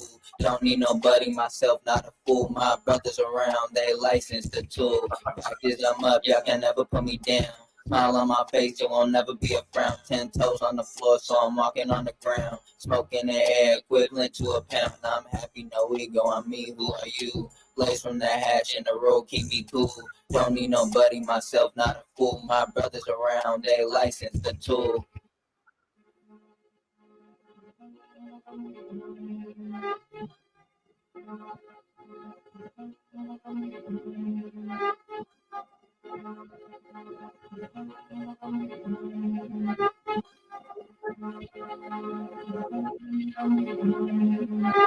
Are you in the Ellensville or Middletown, New York area? Revamp your space with Collins Paints LTD. Chronic Ugly walls? consultant. Let Collins Paints LTD add a splash of color to your world. Collins Painting is a veteran-owned and operated business. They can transform your space to whatever your heart desires. Say goodbye to the boring page and hello to possibilities of bright and vibrant colors. The Collins Painting team are a group of skilled professional painters who will turn your vision into reality. Call Collins Paint LTD today to get a fast and easy quote. Available Monday through Fridays, 8 a.m. to 5 p.m. Saturdays, 9 a.m. to 5 p.m. Call them at 845-869-8176. Right now, our country feels divided, but there's a place where people are coming together. I gotta tell you, I was nervous to talk to someone so different than me. Me too, but I'm glad we are. Love Has No Labels and One Small Step are helping people with different political views, beliefs, and life experiences come together through conversation, and it feels good. Wow, your story is so... Interesting? Yeah. When Nick, if people you're actually still out sit down there, and the talk hippie's and going to listen take to some one another, pictures they of can his break feet down and send boundaries them and to you connect as human today beings. At because he forgot your birthday and he feels bad. No charge, no charge. They're life-changing free. conversations and find simple tools to start a conversation of your own. I know He's one going to thing. make sure to This get a good conversation gives picture me of that hope. crusty It gives me a toenail. lot of hope too. Take a step toward bringing our country and your community together by having the courage to start a conversation at lovehasnolabels.com/one-small-step. A message from StoryCorps, Love Has No Labels, and the Ad Council. People do some pretty cool things in their 40s and 50s. Why should saving for retirement be any different? I mean, they go back to college, learn new instruments, start skateboarding. Whoa!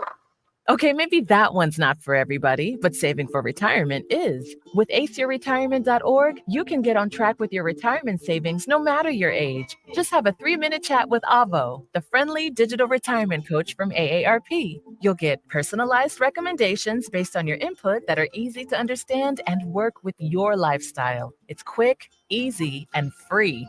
Plus, it's sponsored by AARP, so you know they got your back. Woohoo! Snarly move, Dad. Thanks, sweetie. So wherever you are in your retirement savings journey, head to aceyourretirement.org and start chatting with Avo today. That's aceyourretirement.org. A message from AARP and the Ad Council. Badger Heart Puppetry. Badger Heart Puppetry. Badger Heart Puppetry. If you need some kick-ass puppets, contact Sorge at 1-636-234-1535. He has all your puppet needs. He can fix puppets, build puppets, custom-made puppets. He has puppets off the rack for cheap prices. Contact Sorge today at 1-636-234-1535 or on TikTok or Facebook at Badger Heart Puppetry. He also makes LARPing items too. Hey, Mississippi, why don't we take a ride to Da.Hippie, PA today? Dolphin? What's in Dolphin? Bella's badass crystals. Oh, but I thought you hang out with them on Facebook and on TikTok. That's only on Mondays, Tuesdays, Saturdays, Sundays. Today, I want to go there and pick up all my great finds. That sounds like a great road trip. That's Bella's Badass Crystals on TikTok and Facebook, but you can also find them on the top of the mountain in Dolphin, PA. They are badass. Oh, yeah, baby, it's Mark Sticky, and you're blazing with WTHC Radio on Live 365 and tune in.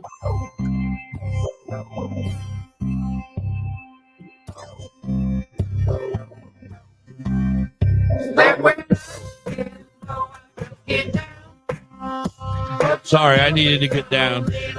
I was feeling a little low.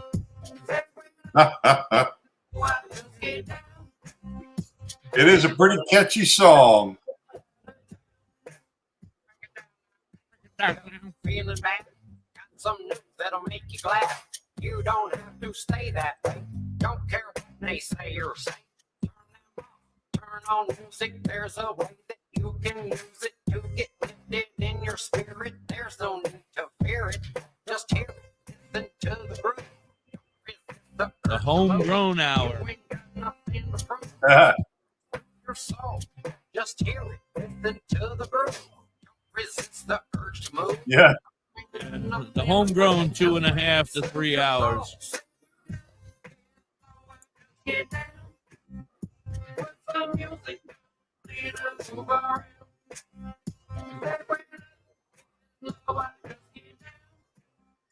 And I'm funky. They get right out of town. Break it down.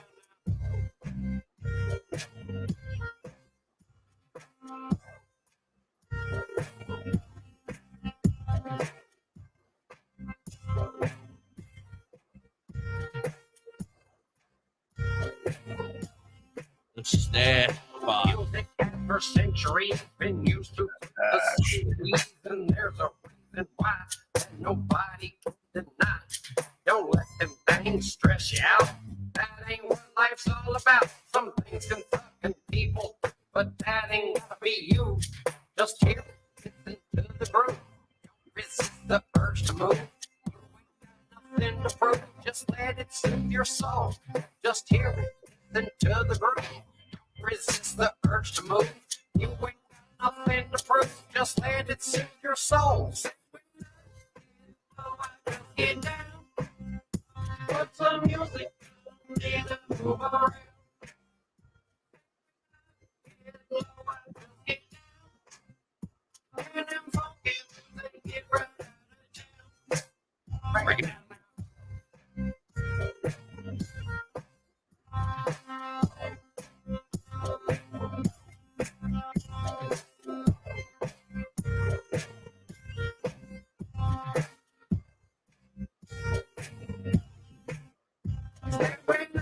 Get low and just get down. Put some music on, need to move around. Say when I get low and just get down. And them funky foods, they get right out of town. Say when I get low and just get down. Put some music on, need to move around. Say when I get low and just get down. And them funky foods, they get right out of town. Break it down now.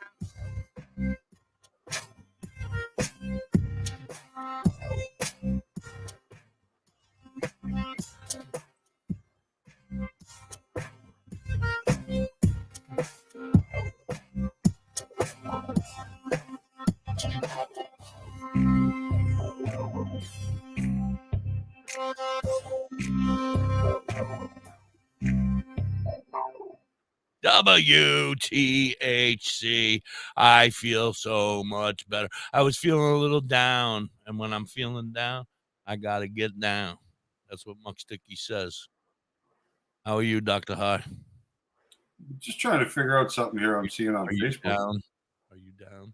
No. What do you know about? Do you know anything about Luxor Times? Who?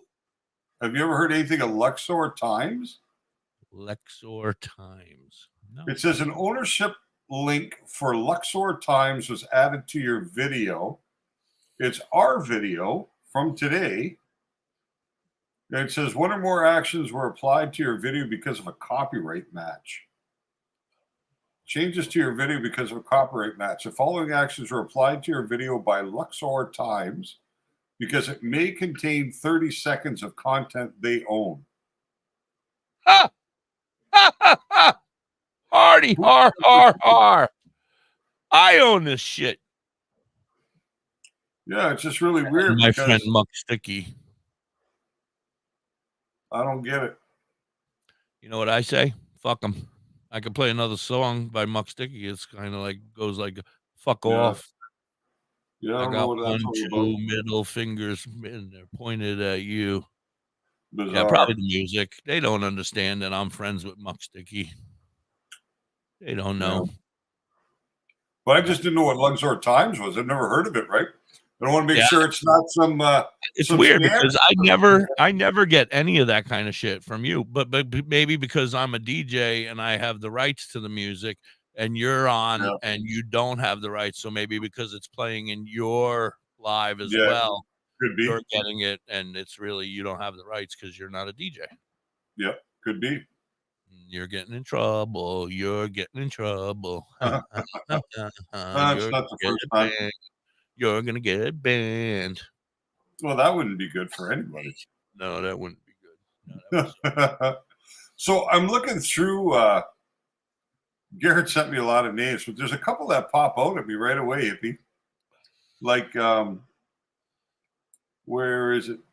Extreme the joint journey. Puff and Prognosis, Da.Hippie and DoktorHigh's joint journey. Oh. Puff and Prognosis, Da.Hippie and DoktorHigh's potent perspectives. Where's another one I really liked was Puff and Prognosis, Da.Hippie and DoktorHigh's dank dialogues. Very nice. That one popped out at me. Very nice. Yeah, that's nice. THC theories. Bud Breakdown, Puff and Prognosis, Da.Hippie and DoktorHigh's Bud Breakdown. There's some good ones here. We'll have to really reflect on them. There's like 50, so I have to go a little more. Like but 50 of them there. Plus, we have a fucking couple up here in the chat that were pretty good too. Yeah, they get in there, and then we'll just make a vote. I don't think we have 50 people that watch though. That's not going to be easy. Break it down. That's too many anyway. You know what I mean? Like we only have 111 followers, bro. We're like, yeah. Well, this is the thing too, right? It's very hard for people to make a decision when they have too many choices, right? That's why it's easier. Like if you only have like 4 choices or 5 choices. How about this? You and I will bring it down to 5 choices, and then we'll let them do it. But yeah, that's what Garrett just said. I'm going to need somebody to make a Facebook thing. Hopefully, somebody with like 1 million followers. Well, Garrett just sent me a message saying, like, if you narrow it down, he'll create the poll on Facebook, and then we'll go from there. Yeah, and then we got to get as many people over there to get it. Though there's a magazine and Facebook page that primarily focuses on Egypt and its rich history and culture. However, the provided search results do not contain specific information about copyrighted related to Luxor Times Facebook videos. Thanks, Garrett. I don't know what Dustin Lamb. How are you, buddy? I got some hash in this joint. What music could the Luxor Times be laying claim to? I don't know. Maybe Calligraphy or D Flow. I you played doing, D Dusty? Flow, Calligraphy, and Muck Sticky. So those are the only songs that I could have gotten in trouble for. Dustin, I put some hash in this one. It is a very good joint. With a lot of hash in here, though. It's burning nice and slow. Dustin gave me some hash when we were away on the vacation, so I've been smoking it slowly. Yeah, that's what we'll do. If you could, Garrett, send that same list you sent to me to the hippie, and we'll go through and we'll pick a few of them out, and then you can create the poll, and then we'll just share it out to everybody. Yeah, and we don't need 1 million followers, because between the Facebook groups that we're in, we could reach 1 million people. Well, I'm not allowed to share anymore today, Dr. High. I got in trouble for 24 hours because I shared a whole bunch about this show today. Oh, yeah, it was. I don't know. It was weird. I shared about 100 times, and then they said you're suspended for an hour, 24 hours, buddy. I haven't posted anything for like 3 or 4 days. I know. I didn't have to share anything about you. That's why I was surprised, because usually I get in trouble when I'm sharing your shit. But today it was my own shit. No sharing your own shit. I haven't posted anything because I've been just distracted trying to get this stuff done. Was that a sneeze? Was that a sneeze? The slow burn. No. The slow burn. I like that one too. That's what Hippie's going to get if he keeps playing with his new junk with that joint in his hand. He's going to get the slow burn. The junk is actually staying well behaved today. He's actually still in his clothing. He's not coming out. So I'm all right. You need to cut a little hole in your robe so you can just proudly be free and enjoy some fresh air. You'll see when I get aroused in the future how it'll be taken out. Don't worry about it. Right now, you just be calm over there, fella. Just be calm. Just be calm over there, because you don't want this trouser snake to come out. So there's some interesting articles I come across. Oh, good, because I'm tired of talking about my dick. Yesterday and today. Are you? Well, it's getting a lot of the ladies have been hitting me up, want me to send photos. It's been bad. See, now most of the time they don't like those kind of pics, and now they're looking for them. Now they want to see it. Yes, everybody's like, Hippie, can we see your new member? I'm like, yeah, I guess. So here's an article in the Boston Herald. I wish the big guy would get the same approach, but no. All right, go ahead. It's from the Boston Herald. From the Boston Herald. Okay. And it's dated 3 days ago. It says, really high school. Proposal would allow students to use medical marijuana at school. Brilliant. Yeah. So it says. Brilliant.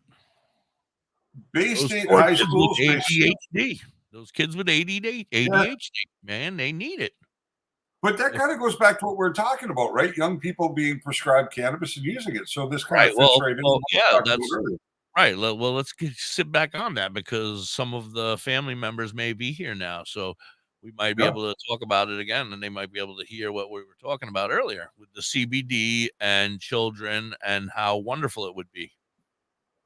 I don't know if they're going to get into that in this article, but what it says is Bay State high schools may soon have stoned students lawfully roaming the halls. Under proposal heard by the Legislative's Joint Committee on Cannabis Policy on Tuesday, Massachusetts students with medical marijuana prescriptions. Wait a minute. I'm sorry. I have to interrupt. My high school had a lot of stoned students roaming the halls, and there was no difference. But not lawfully. Well, yeah, illegally, but I mean, what the hell's the difference if you're high and you're legally high, or you're high and you're not legally high? You're still going to create a ruckus in high school. But the interesting thing is that they'll be able to consume at school on their lunch break. Well, I don't know. We're going to find out what it says. Have like a legal cannabis area where you can go smoke your legal cannabis outside.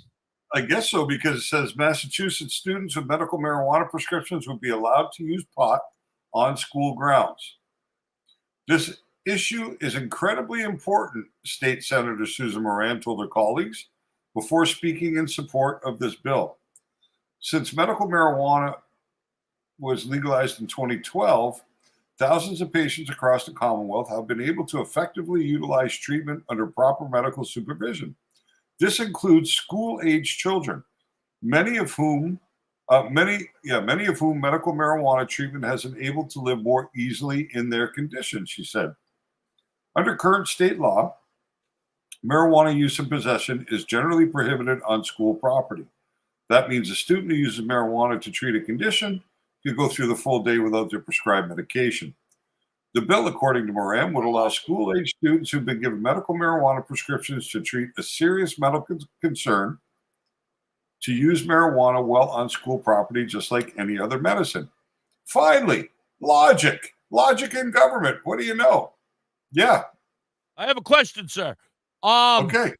So why would they do it? Hold on, this might be a stupid question, but I'm a little confused. Why would they give children in a high school the rights to get high, but they're not going to give me, when I'm in the hospital with an illness and I have to stay for 2 or 3 days, the ability to get high? I just don't get it. Can you please explain that to me? I'm special. Perhaps in Massachusetts, patients would have the ability to use at the hospital.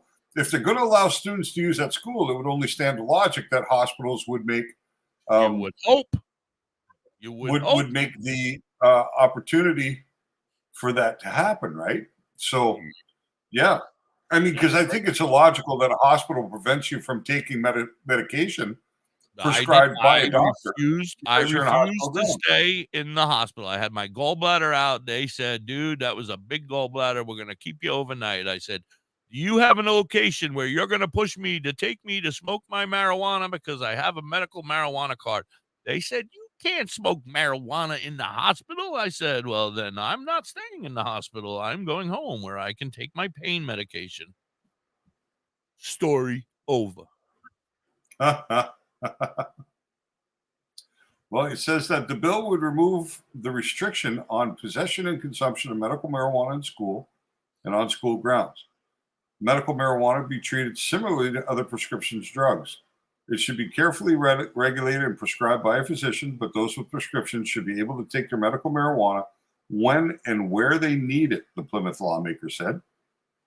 If it sounds like changing the law would make every high school in the state into an Amsterdam coffee shop, Moran assures lawmakers that it would not be the case. Most school-age patients take the THC in pill form and would be hitting the bong in the nurse's office. Now, wouldn't that be a sight? I'm going to the nurse. I got to hit the bong. I'll be back. Yeah, that would be awesome, right? A community bong, so we'd have to like sanitize it in between. I want fresh ice, Nurse Nancy. Fresh ice in my bong. Yeah, it's very interesting. They don't talk about any medical conditions specific, but it's great to see that support from it at the level of a senator. You know what I mean? That's pretty incredible. In the clouds with Hippie and DoktorHigh. That's not bad, eh? I like that. Hey, take off, you hoser. That's not bad. You use that A word like fucking. I'm Canadian. What do you expect? Yeah, but I didn't think it was real. I thought it was just real. The two dudes, the McKenzie brothers. Yeah, it is real. And here, if you call somebody a goof, you better be ready to fight. Oh, yeah. You can't say cunt in Canada either, I've heard. Yeah, well, yeah, this is true. Apparently, according to the song by those According to that song I play all the time, I am not saying that word when I get up there for the THC Tailored Herbs and Concentrate Festival of Life. So here's an important story for those of you in New York State. I also came across this morning. This was published today. Important good or important bad? Important bad. A New York cannabis insider investigation has uncovered systematic public health failures at every level of the state's legal cannabis industry. That's why you guys were like, "Oh my God, Hippie, your weed is so good." And I was like, yeah, because it's real, you fucks. That's the difference, right? So it says from farmers to labs to state regulators, the experts say may pose a serious health threat to consumers. Top-selling weed strains available at licensed dispensaries from Western New York to Manhattan contain microbial levels 10 to 250 times higher than what's allowed under the state's rules for medical marijuana. God, we all smoked my weed this weekend, huh? Oh. Yeah, it says the majority of these products should not have been allowed to be sold to consumers as they may pose a serious health risk. I feel like Gordon Ramsay. Shut it down! Shut it down! Shut it all down!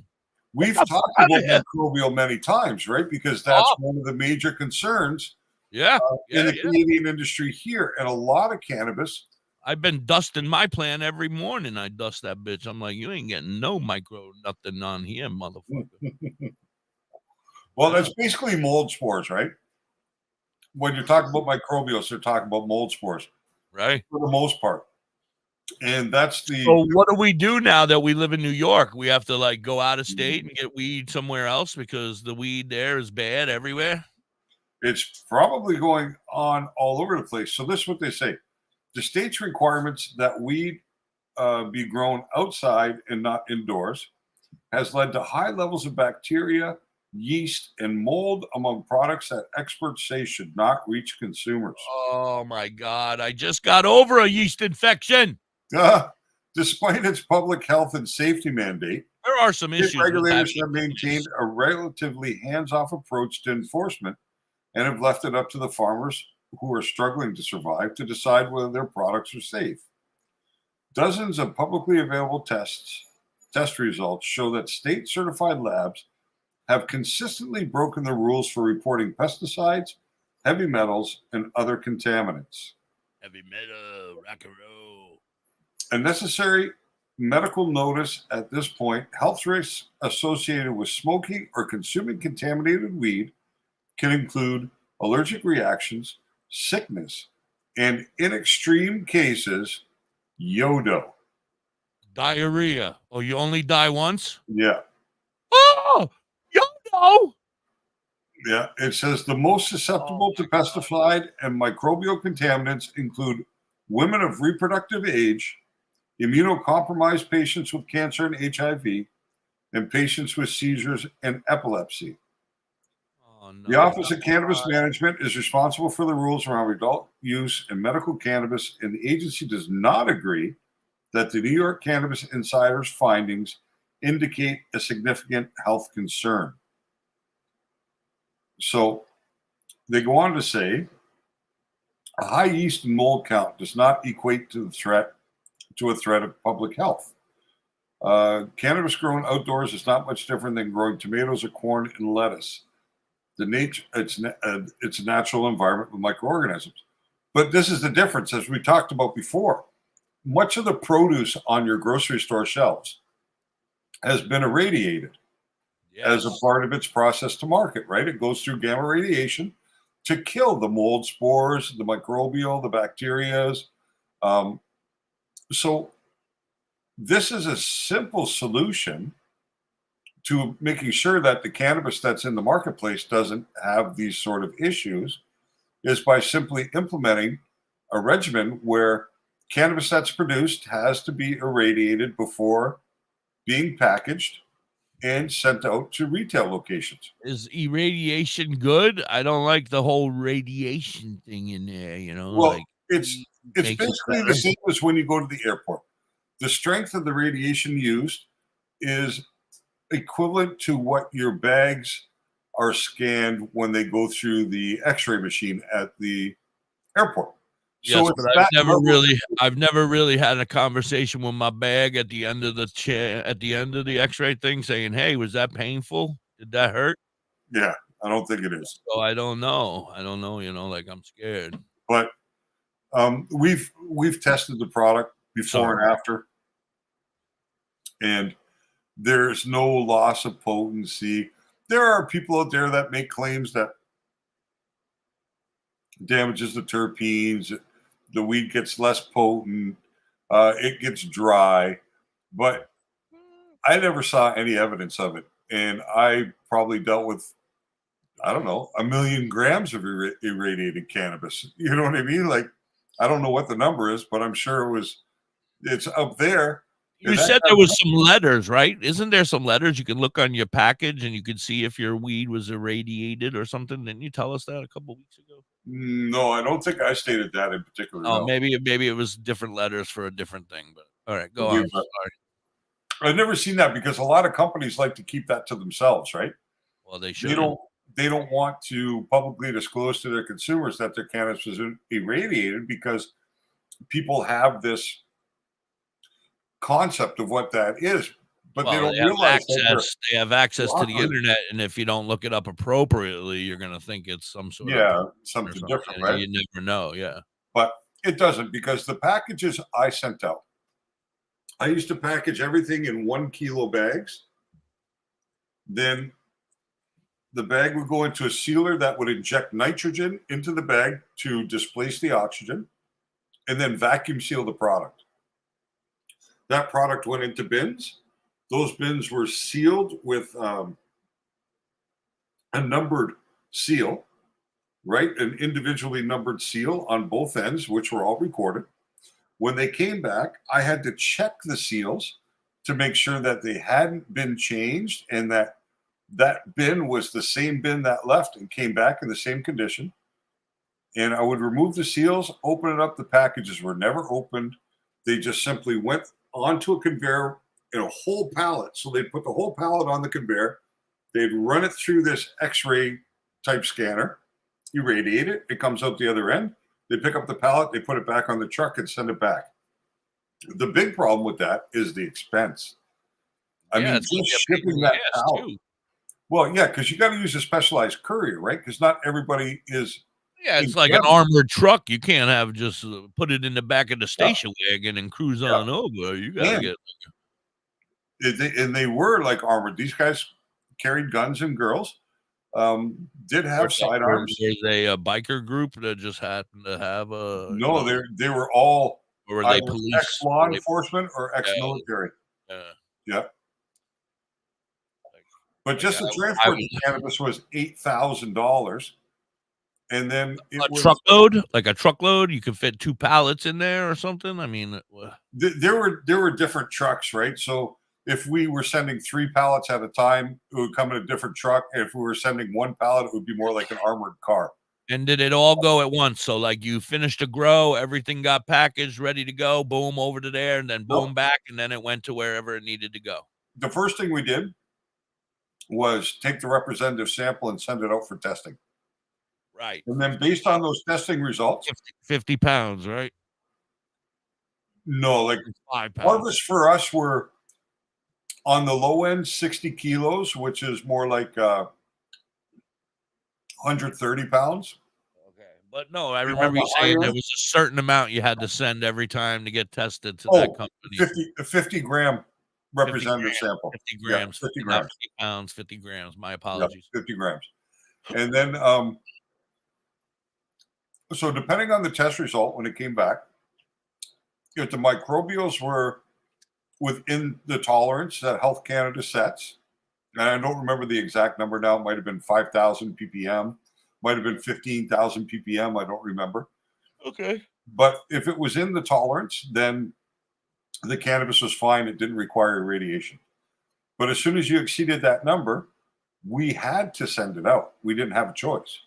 Now, how come they didn't just do it right there? Like that same building have the ability to irradiate if it's bad, you know, like here's the 50 pound. Well, I guess you're not sending probably the cost of the equipment, right, to do it. Right. Well, and you're not sending it all. You're only sending 50 grams. So they're not only. No, the 50 grams was for the test sample. If the test sample came back that that product needed to be irradiated, then we'd send the whole harvest, the full harvest, whatever it was, anywhere from 60 kilos to 100 kilos. To the other place where they do the irradiating. Right. Okay. And we were located in Alberta, but the irradiation facility was in British Columbia. So if you're going to open a business, you might want to start looking into a business of opening up an irradiation building everywhere near a dispensary or where the grow factories are. right? That's a good business to get into, Dr. High. Well, it seemed to be like a pretty good business because basically you're paying for the equipment one time, and you can process product through it, and not just in our industry, right? Like I'm going to reach out to produce people. I'm going to reach out to my friend Bobby today, I think, at My Tree. We became friends on Snapchat today. So we're going to reach out to him, and he, they grow right there. I mean, would that benefit them to have, if you were somebody who did that kind of stuff, would it benefit you to just irradiate immediately and not worry about it? Well, it depends on what the cost of that equipment would be, right? As we all know, cannabis producers struggle financially. It's already a tough enough game to be in. And let's say that piece of equipment costs $2 or $3 million, then, how many crops would you have to send out before you utilize that same amount of capital to do it? Like if it was $2,000 a pallet, like I think that's what we were paying. The shipping costs more than the actual irradiation. You could do a lot of pallets for $1 million. So it would take a lot of pallets to make. Yeah, like 5,000 pallets for $1 million. And on a pallet, you can get a good 80 kilos, for sure. And it's kind of funny, right? Because pallets are used to holding 2,000 pounds, but we load them up, but weed is light. So it was more about space, right? 4 feet tall had to be, and you had to package it within parameter. 4 feet tall with saran wrap around that bitch. Hold that shit together. And then how many times did a forklift go into that shit and stab all my weed? Well, we never used a forklift on our end, just a pump truck, right? There's no weed. It's not heavy, right? So no problem there. And then early guys could probably pick it up and lift it up and throw it up onto the truck. As a matter of fact, a couple of times we did. Yeah, you know what I mean? Myself on one side, and you're in a pinch and the fucking thing doesn't come down today. The damn thing doesn't want to work. Yeah. Our problem was more when the ground was wet, the fork truck couldn't get through the mud to the receiving doors, right? The tires should just get stuck in the mud. So that's why when you're paying those couriers that kind of money. And that's what they say. You're paying for everything. That's why weed is so expensive, damn it. Because you got to push that shit through the mud. Well, I mean, part of it is, I mean, it is expensive, right? Like our cost to produce a gram of cannabis at that facility was, I'm going to say between $4 and $5.50 actual cost to produce that gram of marijuana. So that's labor, that's electricity, that's nutrients. Let me ask you a question real quick. I'm sorry, I don't mean to interrupt, but I'm still thinking about this X-ray machine thingy. Now, is it like an airport X-ray machine, like exactly like that? Well, I don't know. I never saw the machine. Because I'm sure the X-ray machines get updated every once in a while at big fancy airports, and they could sell their X-ray machines to say when you had your little facility going, and you could have it, and then you could irradiate all the time on an automatic. You could run them through a kilo or a couple of pounds at a time on a conveyor, right? Right, just a nonstop conveyor belt of irradiating, and then boom, it's out, and you don't have to worry about it no more. That might be really a viable solution for a smaller producer, right? If you're able to get that come up with a cure here. Yeah, but I mean, it would be a good thing because in a legal state like New York, like you have to trust your dispensary, especially when you're a medical patient. Imagine.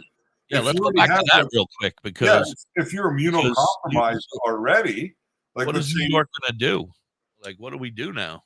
I don't know, because the Office of Cannabis Management says that the concerns that are brought forth in this article really aren't concerns at all, but they are. You know what I mean? Health Canada sound healthy to me. Yeah, like Health Canada is a little too much on the regulation side of it. But when it comes to that sort of thing, I think it's not too much because you're smoking that, right? You're burning it. And inhaling mold spores can't be good for your lungs, right? Well, it can't be. So that's what they say. I mean, when they put the big tent around your house and they do all that shit for mold, that's pretty much what you're trying to inhale on your doobies.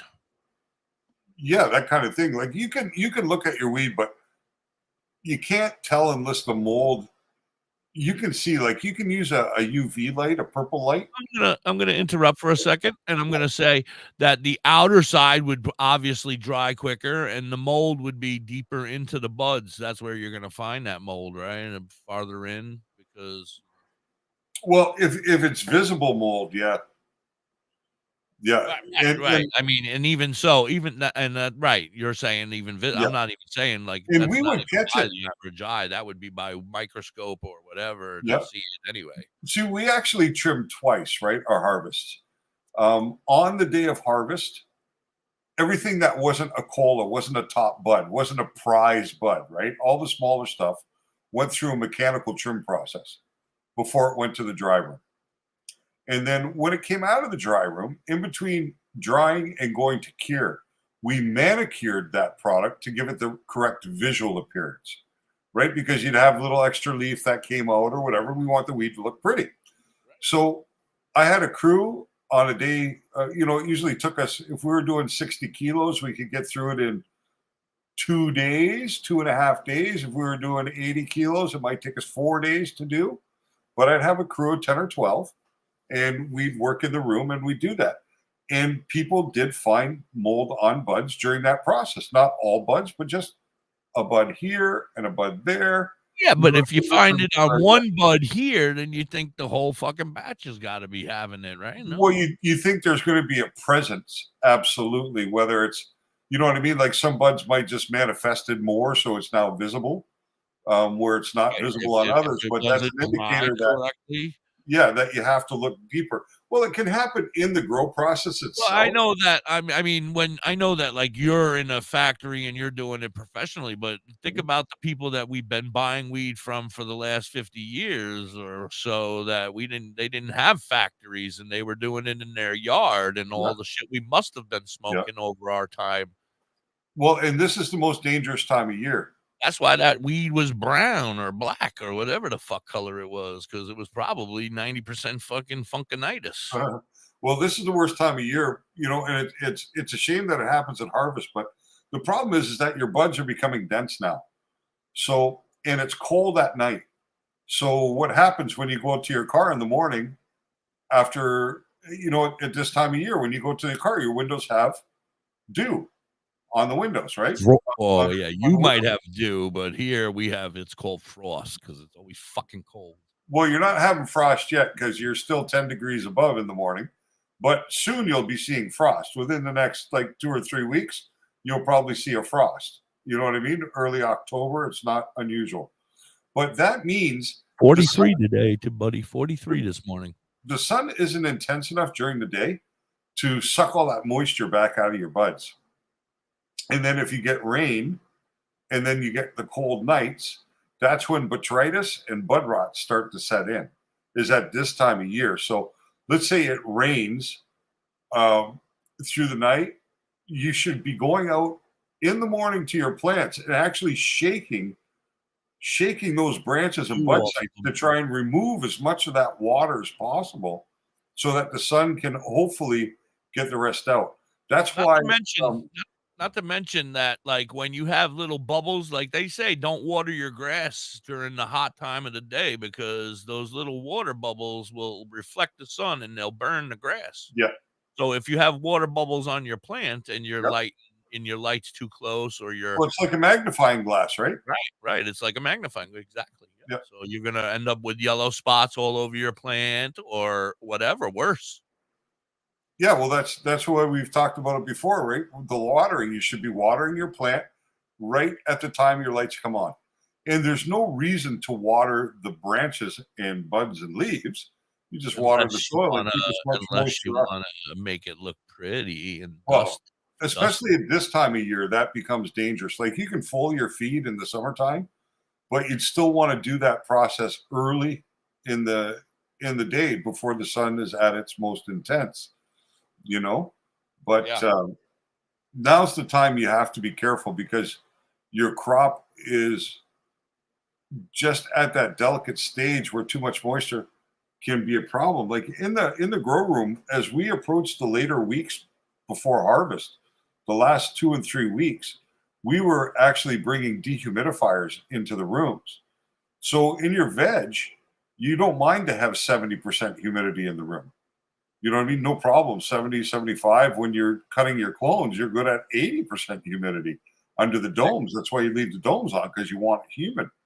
But as you get closer to harvest, you want to start removing that humidity to decrease your chance of having issues with mold and bud rot and things like that. So we'd actually roll dehumidifiers into the rooms in order to suck down the humidity as much as we could. If we get it down to 50%, it was really good, you know, and that lowers your chances of losing a harvest to something like that, right?